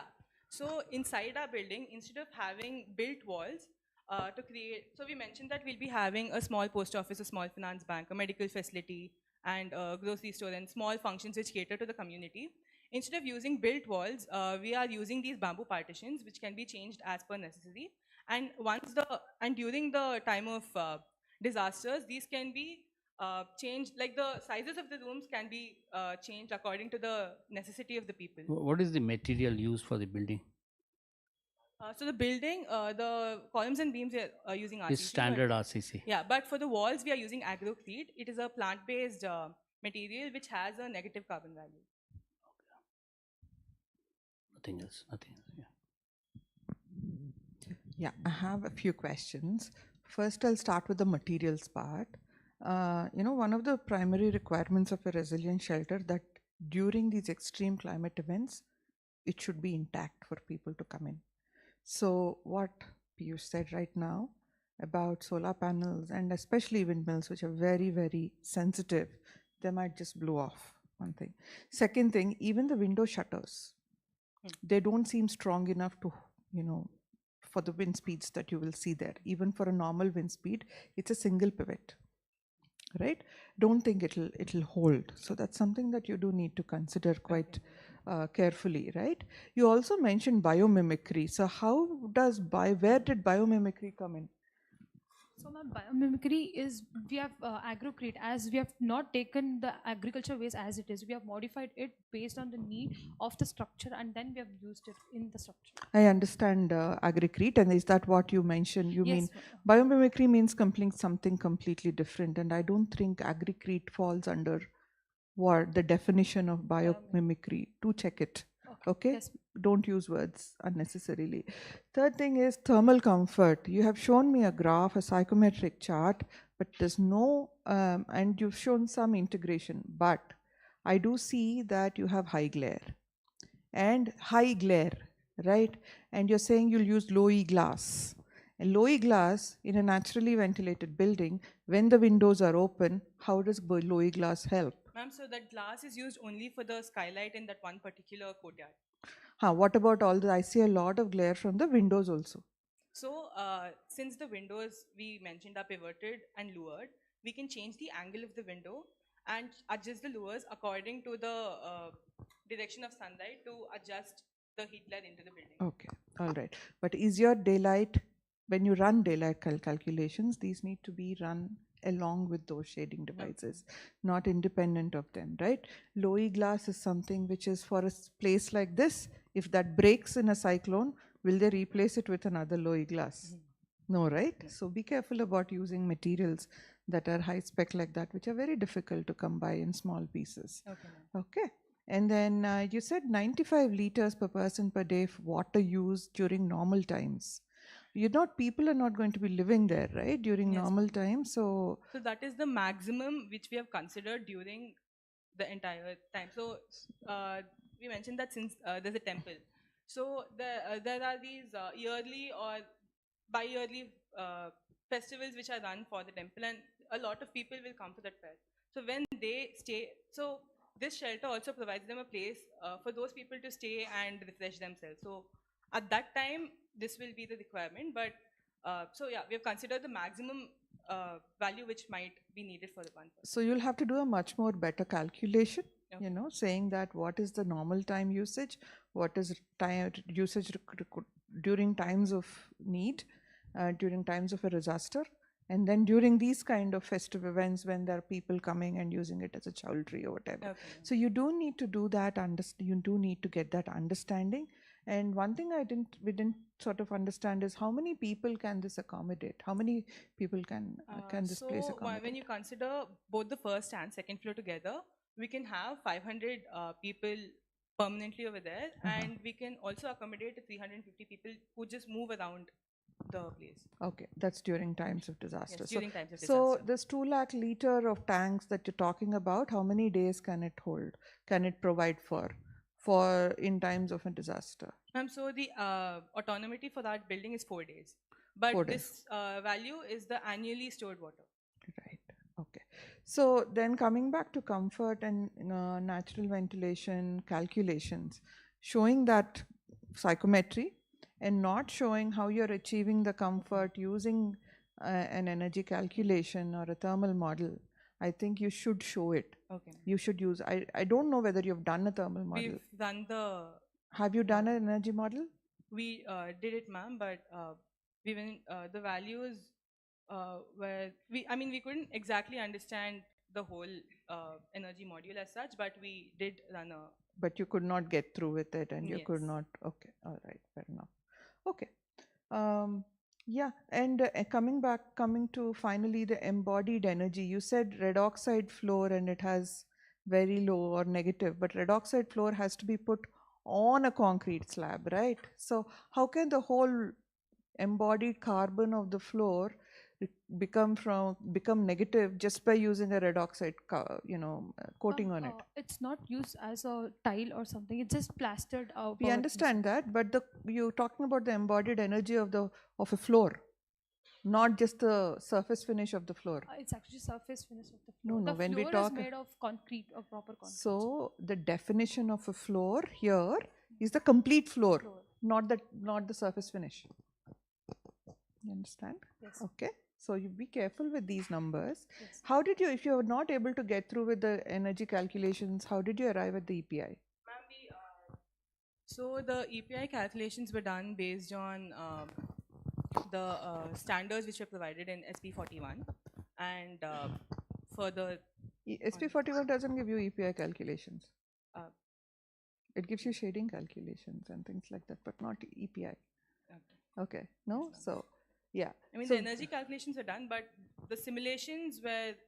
we were not very happy with the simulation, or we couldn't understand the simulation. Okay, you were not able to do the simulations. Yes, but for the this. calculations are done. Okay, all right. Okay. Yeah. Thank you, ma'am. Couple of more comments. So, we also saw some other presentations, and I thought that although you've situated it well, we didn't see any community interaction in your work. At least it didn't seem evident that you've actually talked to those communities, whether it is the communities on the coast or the community that's going to host the shelter. So I think that is something that may be a missed opportunity, and you should, because the kind of insights you're going to get out of that are going to be very important. Then there is a question of a gap analysis. So when you are actually talking evacuation scenario, it's not that you are going to provide them the only facility. What happened in the last scenario? Where were people evacuated? Were they evacuated or not? If they evacuated, where were they? The government has built cyclone shelters along the Tamil Nadu coast. So if you're just doing another one, whereas there is one 100 or 500 meters away, so this gap analysis as to what are the gaps. Now, since you're associating it with the temple, one natural use of it would be like a extension of the temple facilities in terms of halls. Yes. Whereas here it doesn't seem very clear how the temple will put this to use when they have an annual festival or they have some programs, right? And also you say that this area is flood prone. Now, So this area is 3 kilometers away from the coast, and right now the flooding in this area is up to from 4 to 6 inches. But we are catering to 3 villages in the coast, for which this village is centrally located. So we are mainly catering to the other 3 villages which have been affected, since the houses or dwellings over there start from 100 meters from the sea level. And those houses were damaged and destroyed during the floods which happened recently, and even in 2015. So this shelter is mainly catered. so is the site safe? In a sense, is the site above maximum flood level, or how are you going to ensure that your building is not submerged even partly during a flooding event? So typically, for example, in areas like this, you would build with stilts, so that your habitable area is above at least a certain percentage above maximum flood level. So here we've provided a plinth of 600 mm, and the market it's not a closed space, it's a semi-open space with only the fish market having barriers between the temple. So even in case of floods, the ground floor will not be habitable, and the habitable area is only the first and second floor. Okay. And you know, the innovations that you showed, it's a little counterintuitive because you're also saying that your main communities there are fisher communities. So they have boats, right? So why is there a need for you all to create, you know, you put in a lot of effort in creating these rafts, and there are two different kind of rafts. So what happens to the boats that the fishermen have? Sir, other than fishermen, there is a lot of farmers also around the site. So these will cater to them. That is my first answer. Then second point is the boats that the fishermen have. They'll need a water level of around 6 to 8 feet to float properly. So in a case where there is flooding of maybe 3 or 4 feet, that is at waist level, those boat will not be useful in such narrow spaces, or coming from coast to the shelter. It won't be very effective. Okay, I think especially because you're going to use these boats in a sort of flooding scenario, and your building is located away from the flooding zone, it means that you're going to physically carry this. So anyway, we won't go into the details. I just feel that the idea of providing some kind of emergency floating device is good, but you need to engage with it more in terms of whether it's really useful or how can it be made useful, whether what you've designed is well designed. And I think this is actually a comment across all teams, is that innovations is not for the sake of innovations. It almost seems like many of you are thinking that, oh, we need to create something innovative. We need to do something that can get transformed. And so everybody seems to have done something like that. I feel that, okay, innovation is important, but it has to be very relevant and contextual. Otherwise, it's just for the sake of it. It should not become just for the sake of it. And just one small comment here is that we're talking of the northeast monsoon, and somewhere while you're showing your rainfall data, you're showing that maximum rainfall happens during the northeast, during the winter months. When you're talking of the monsoon, you were talking of July to September. So, sorry to interrupt you, sir, yeah. but so generally July to September is the time when the monsoon is maximum. But when the tropical cyclones generally hit during the winter months in November. Correct. But in coastal Tamil Nadu, the main monsoon is also the northeast monsoon. It's not the southwest monsoon. So the maximum rainfall, if you look at your rainfall data, you will see that the maximum rainfall is in the months of November, December, and January. Okay, so engagement with the larger weather phenomena becomes very important when we are working with disaster events. So yes, it's not a very important comment, but it's important for you all to engage with this. Definitely, sir. Thanks. Thank you, sir. Thank you, ma'am.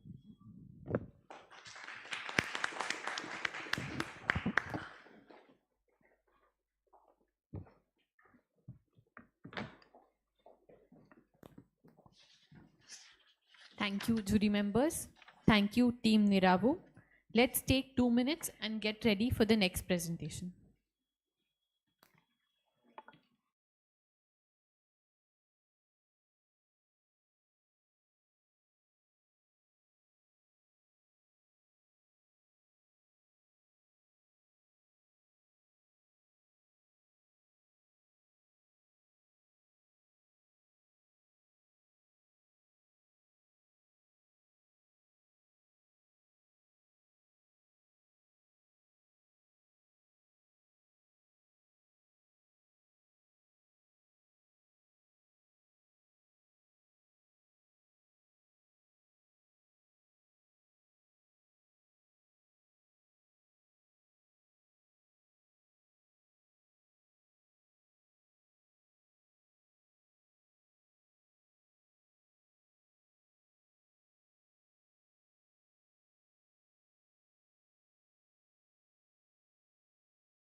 Sixth and final presentation is from team Sukhyam.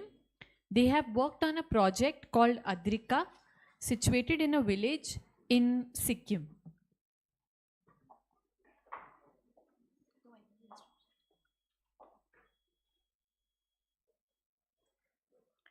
Team, you will have 20 minutes to present your work to the jury. At 15 minutes, I will ring a signal like this.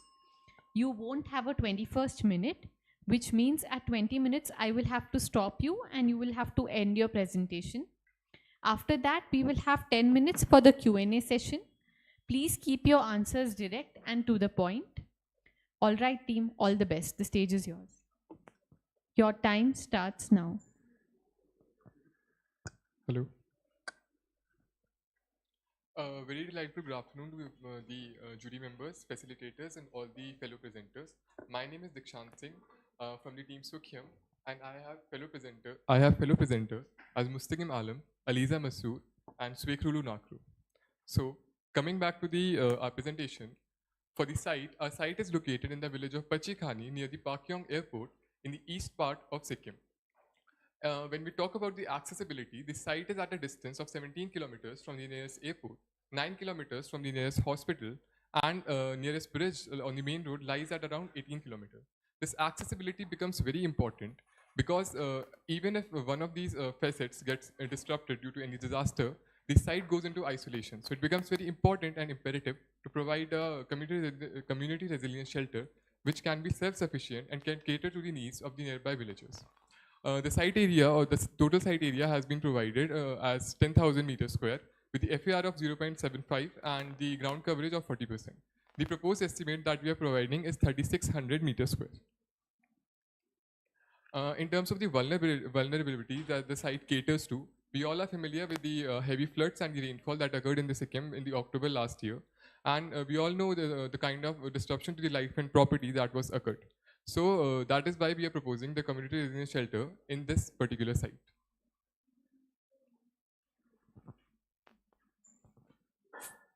First, we overlay 3 parameters on our site. First is zoning, then circulation, and then vision experience.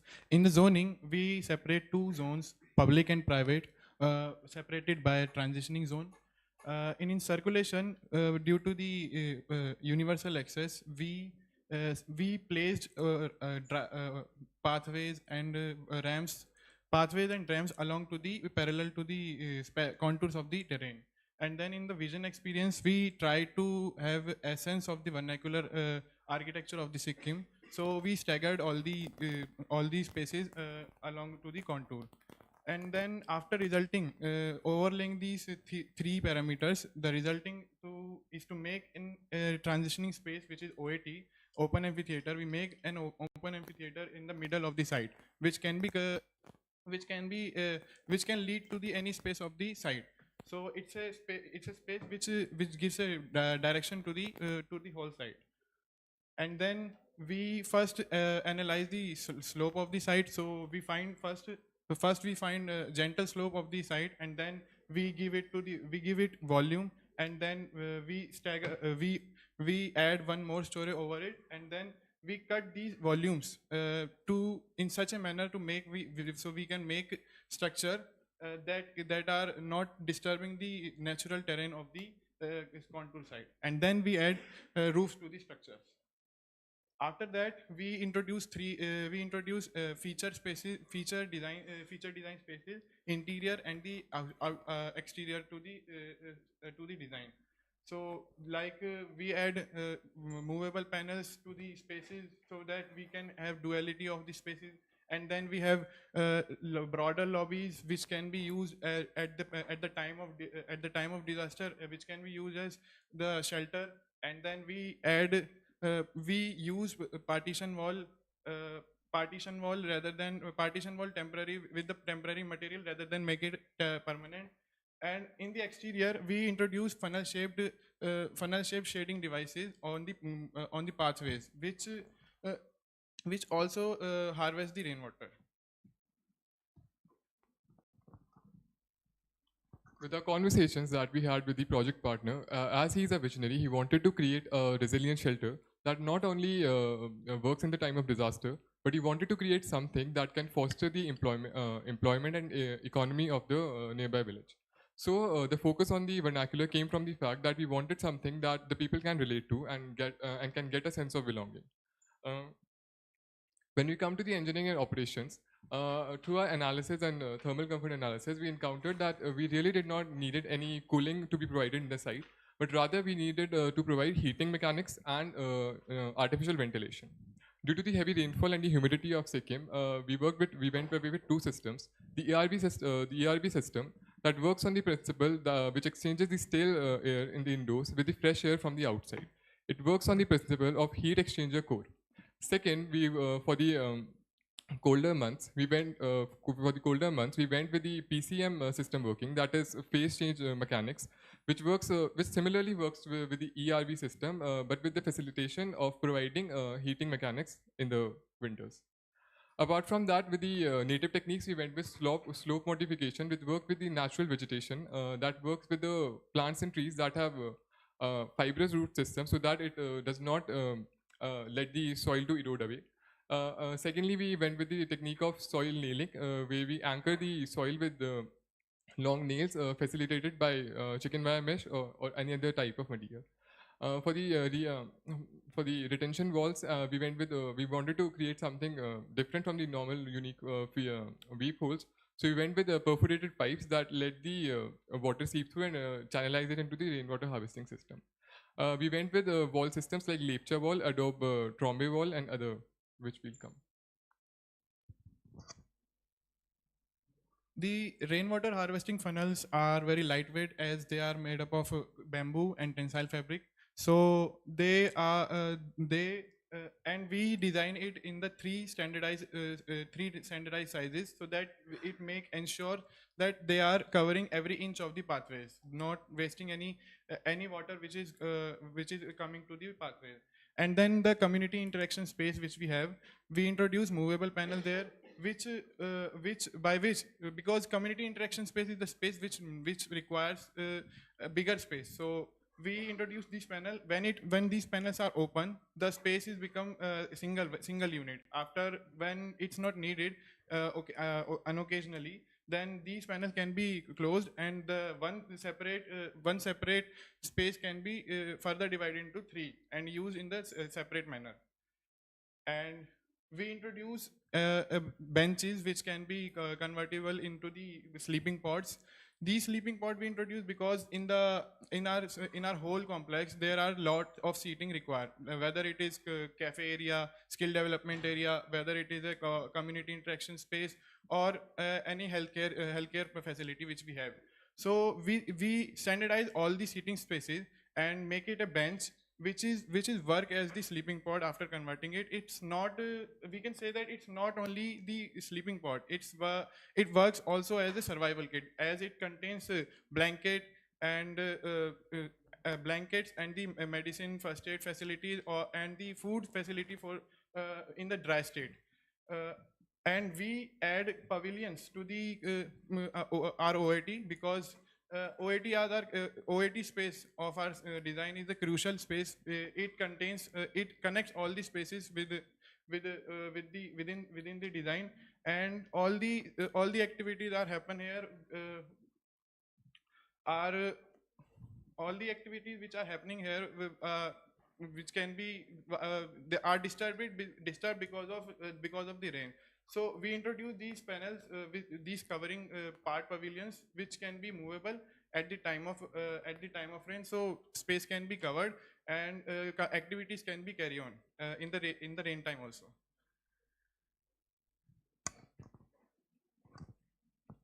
When we look at the psychometric chart, we'll realize that the comfort zone lies between a temperature of 20 to 25 degrees Celsius.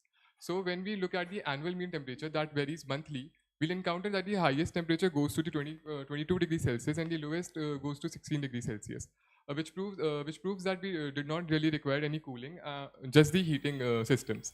In terms of the lux analysis, we analyzed that there was a lot of gray that was coming to the fenestrations, since our Trombe wall was provided towards the south and southeast side, with the other two fenestrations being the Adobe walls and the Lepcha walls. followed by the back wall, which was the retention wall. In exceptional cases, when the temperature did go higher than the 22, it went to 26 or 28. So that can be catered with the use of normal ceiling fans, which can provide a cooling to about 2.8 to 3 degrees Celsius. In terms of the Trombe walls, we have provided double pane windows, which with the desired U value factor that can take care of the heat gain. After that, we analyzed the shading devices that can be worked out with the solar protector, and we have provided vertical adaptation of loops in which we use the bamboo mat, which is infused with the bamboo framing for the panel. Apart from that, for the means of quality of airflow, we can say that most of the building works on the natural ventilation with a hybrid system of ERV system and PCM in the winter months.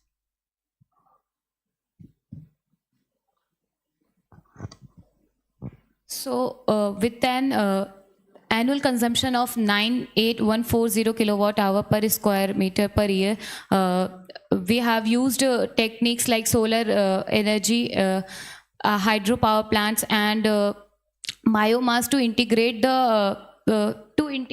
our buildings as the net zero buildings. And the annual consumption was calculated by using different software such as design builders and all. And the interior lighting and equipment, which has also incorporated the energy required for the building for the heating, is also taken into account. So with that, we are being able to get an API of 27 kilowatt hour per square meter. So if we talk about the potential of the renewable energy on our side, we don't have as such potential for the wind energy, but we do have solar energy potential, biomass, and mini hydroelectric power plant. So starting with the solar energy, we don't have as such like maximum clear skies, but we used diffuse lighting, which is used for the energy generation of the solar power plants. So total energy generation from the solar power plants is 55093 kilowatt hour per year. Next, we have biomass, kitchen, garden waste, and the dung, which are produced on our site, which will be used for the biomass generation. Also, the government of India has initiated the biogas program for the financial year of 2021 to 2022 and to 2025 to 2026, which is also incorporated the subsidiaries which will be provided for the same. So the total energy generation from that biogas plants will be 21900 kilowatt hour per year. And talking about the mini hydroelectric power plant, which is seasonal during the rain time, it is generating 300 kilowatt hour per year. Now, if we talk about the water performances of our project, there are many techniques which have been used to reduce the water reduction, and make our building very efficient, water efficient building. And rainwater has been harvested through roof and using the funnels, which is filtered for the use of the potable using, and also the storm water, which has been recycled for the use of the non-potable uses of water. And if we talk about the we have emphasized more on the reduction, like the reduction of the per capita income of the water, which is reduced 40% on water demand, and also the ample amount of rainfall which is getting we are getting in Sikkim gives us the opportunity for getting the rainwater harvesting. And if we talk about the sizing of the storage tank, we have also incorporated that for in case of using at the time of the disaster. So the total amount of rainwater annually which we required is 365,000 liter per year, which is more than the water we are storing. Actually, we are collecting from the rainwater, that is 44,000 liter per annum. For the embodied carbon, when we tried to map out for the conventional building practices, if we would have taken concrete and other stuff from the nearby places, we mapped out that it would be a radius of 100 kilometers. But if we would have went with the native materials like bamboo, which grew on the side, along with the stone boulders that was available on the site, we would save a lot of carbon emission to the transportation. Along with it, that was the primary reason that we went with native building practices such as Lepcha wall, adobe Trombe wall, thatched bamboo roof, stone flooring, and bamboo frame with flute glass. All of these led us to the conclusion that with a baseline of 553.5 kilogram of carbon emission equivalent, juxtaposed to the 2.1 that we were getting, it was a reduction of 55% of the total carbon emission. Here we have tried to map out the use of machinery that would have been employed in the conventional practice of construction. So this gives an average of how much of carbon emission would have occurred. On the other account, we have used the practices such as bamboo mats, Lepcha wall, and other stuff, which would employ the use of the native craftsmen that would enable them to foster their economy. On the other hand, it would lead us to have a low carbon emission. The graph tries to compare the various aspects of the carbon emission that has occurred. So our project site is located in Sikkim, and the potential risk are landslides, earthquakes, geoloves, which are often accelerated by the climate change. So here we have adopted lightweight construction for the superstructure, and at max we've built only 2 floors, while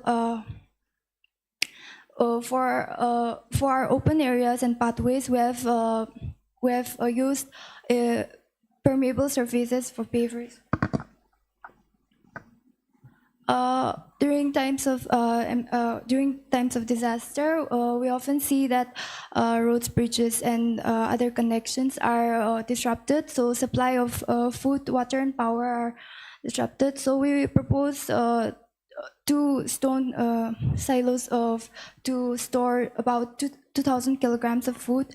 Water supply. When we come to water supply, we propose that a tank of 100 cubic meter that would sustain for 3 days in times of disaster, and another tank for firefighting purposes of 15 cubic meter.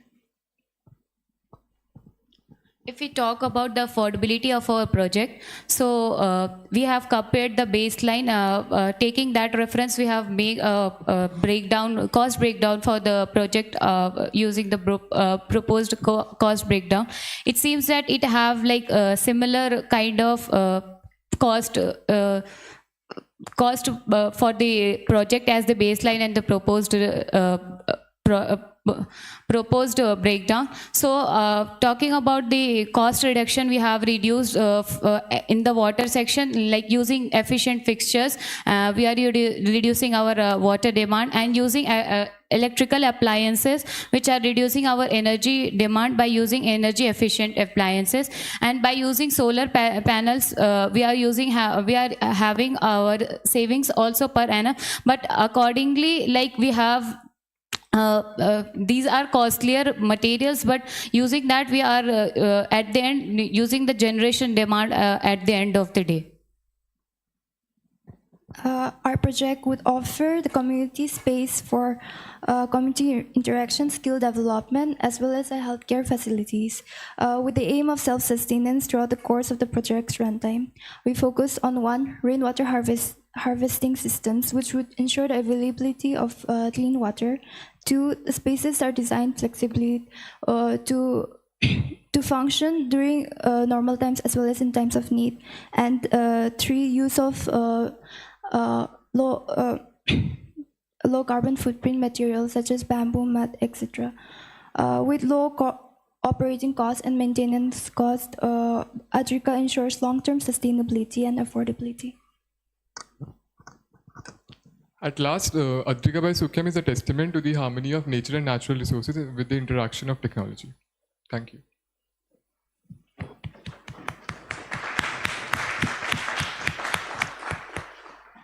Thank you, team. You all finished well in time. Let's hear the jury comments and take questions from them.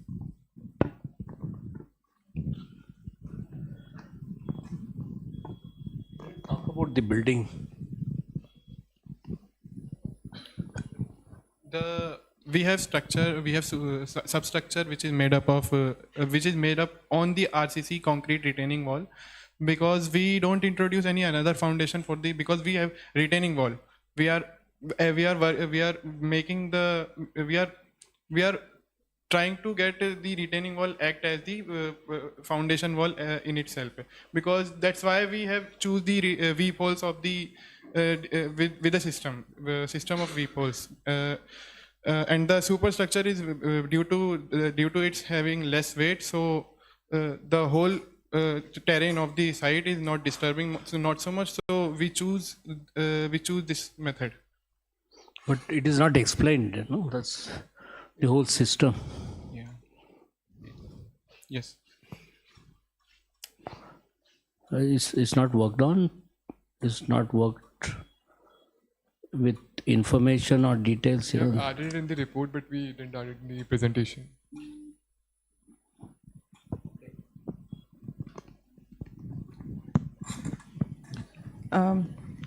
First of all, challenging site. So you have a lot of interesting ideas and thoughts. I liked the funnel rainwater harvesting system that you have got. Also acts as a shading device, and also the movable, shading device that you've got, shade that you've got for the OAT, which moves on the wheels. I think that's a very interesting idea. The funnel system, I have a question though. It seems to be working only when the rain falls directly straight onto it. If it's at an angle, it doesn't provide much shade, right? From the sun or the rain? Because that's why we have standardized the 3 different sizes. So there is the one canopy which is having 6 meters, and one canopy which is having 4 meters, and one canopy which is having 3 meters of diameter.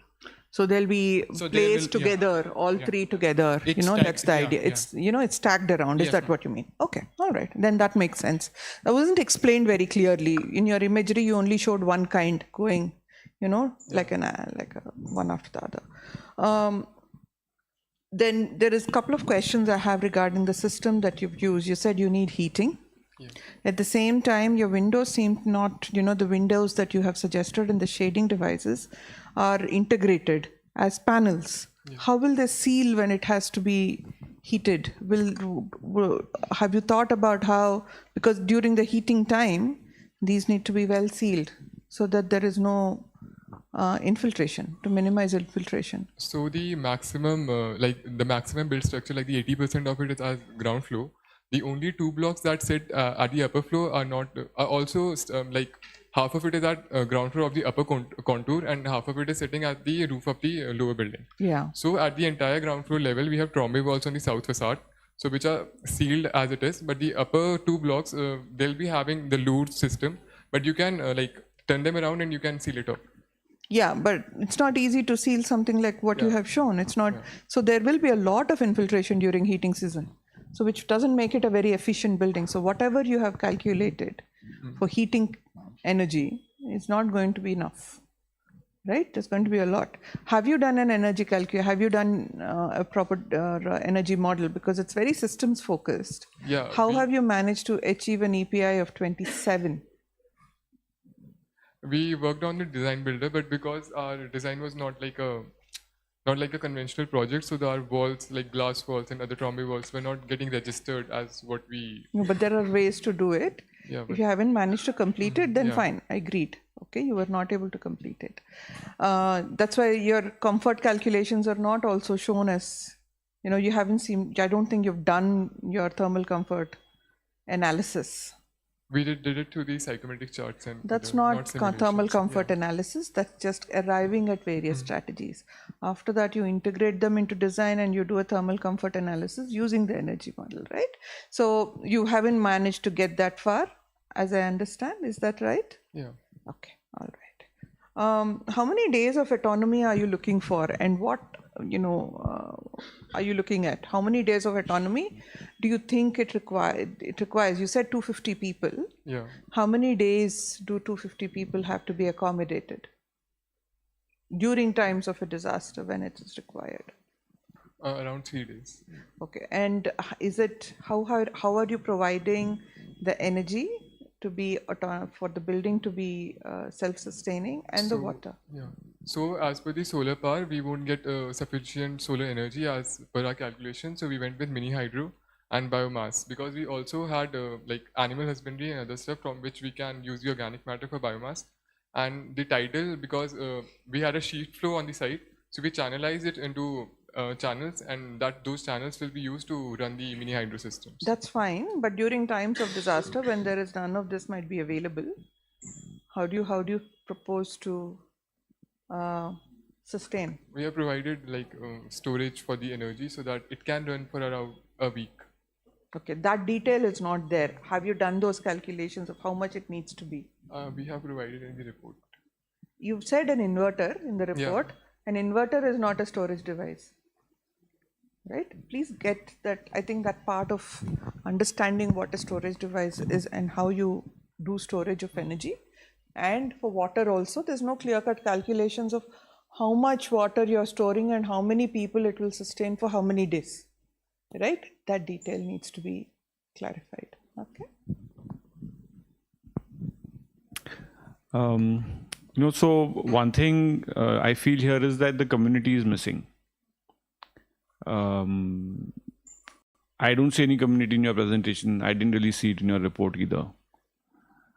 So it's difficult to get a sense of where do they live. You've mentioned a village and you mentioned that it gets isolated, but there's no sense of who they are, how do they live, what was the last time they had to evacuate, what was the last kind of disaster event they faced.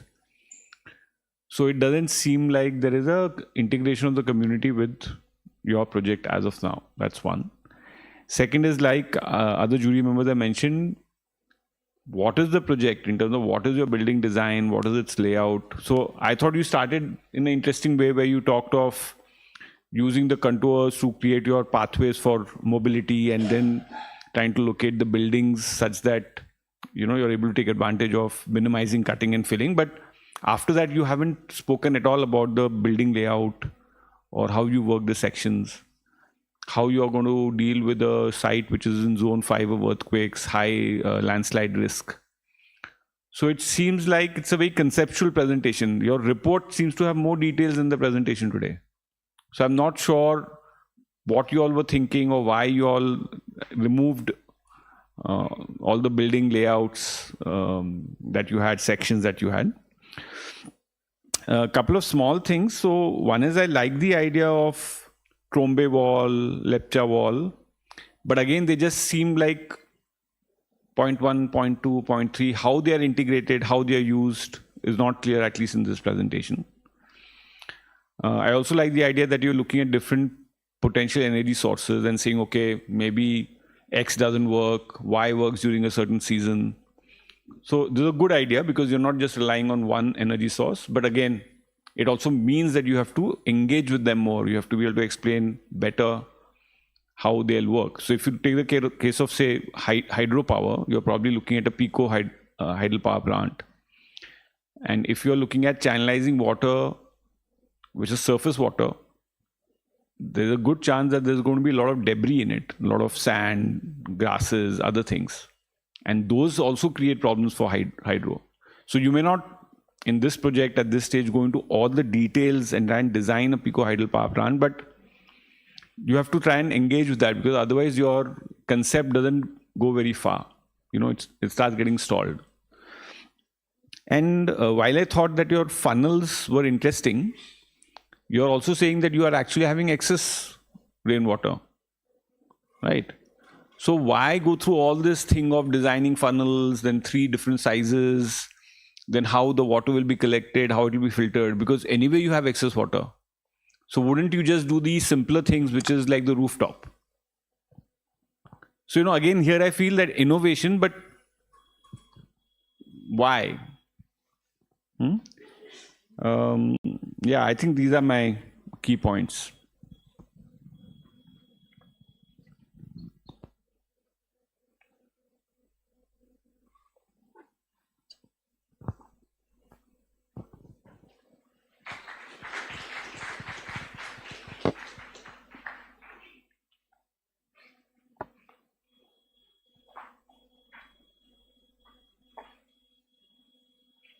Thank you, Team Sukhim.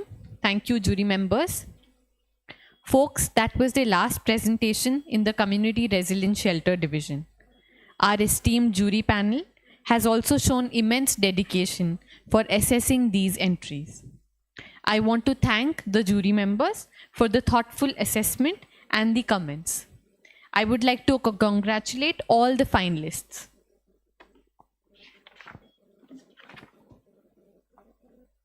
As the jury coordinator for this division, I have had the opportunity to see these teams submit their deliverables. They have done some incredible work. Let us not forget, these teams have discovered a way to collaborate and to do integrated design over the last 9 months. I think that itself deserves a round of applause.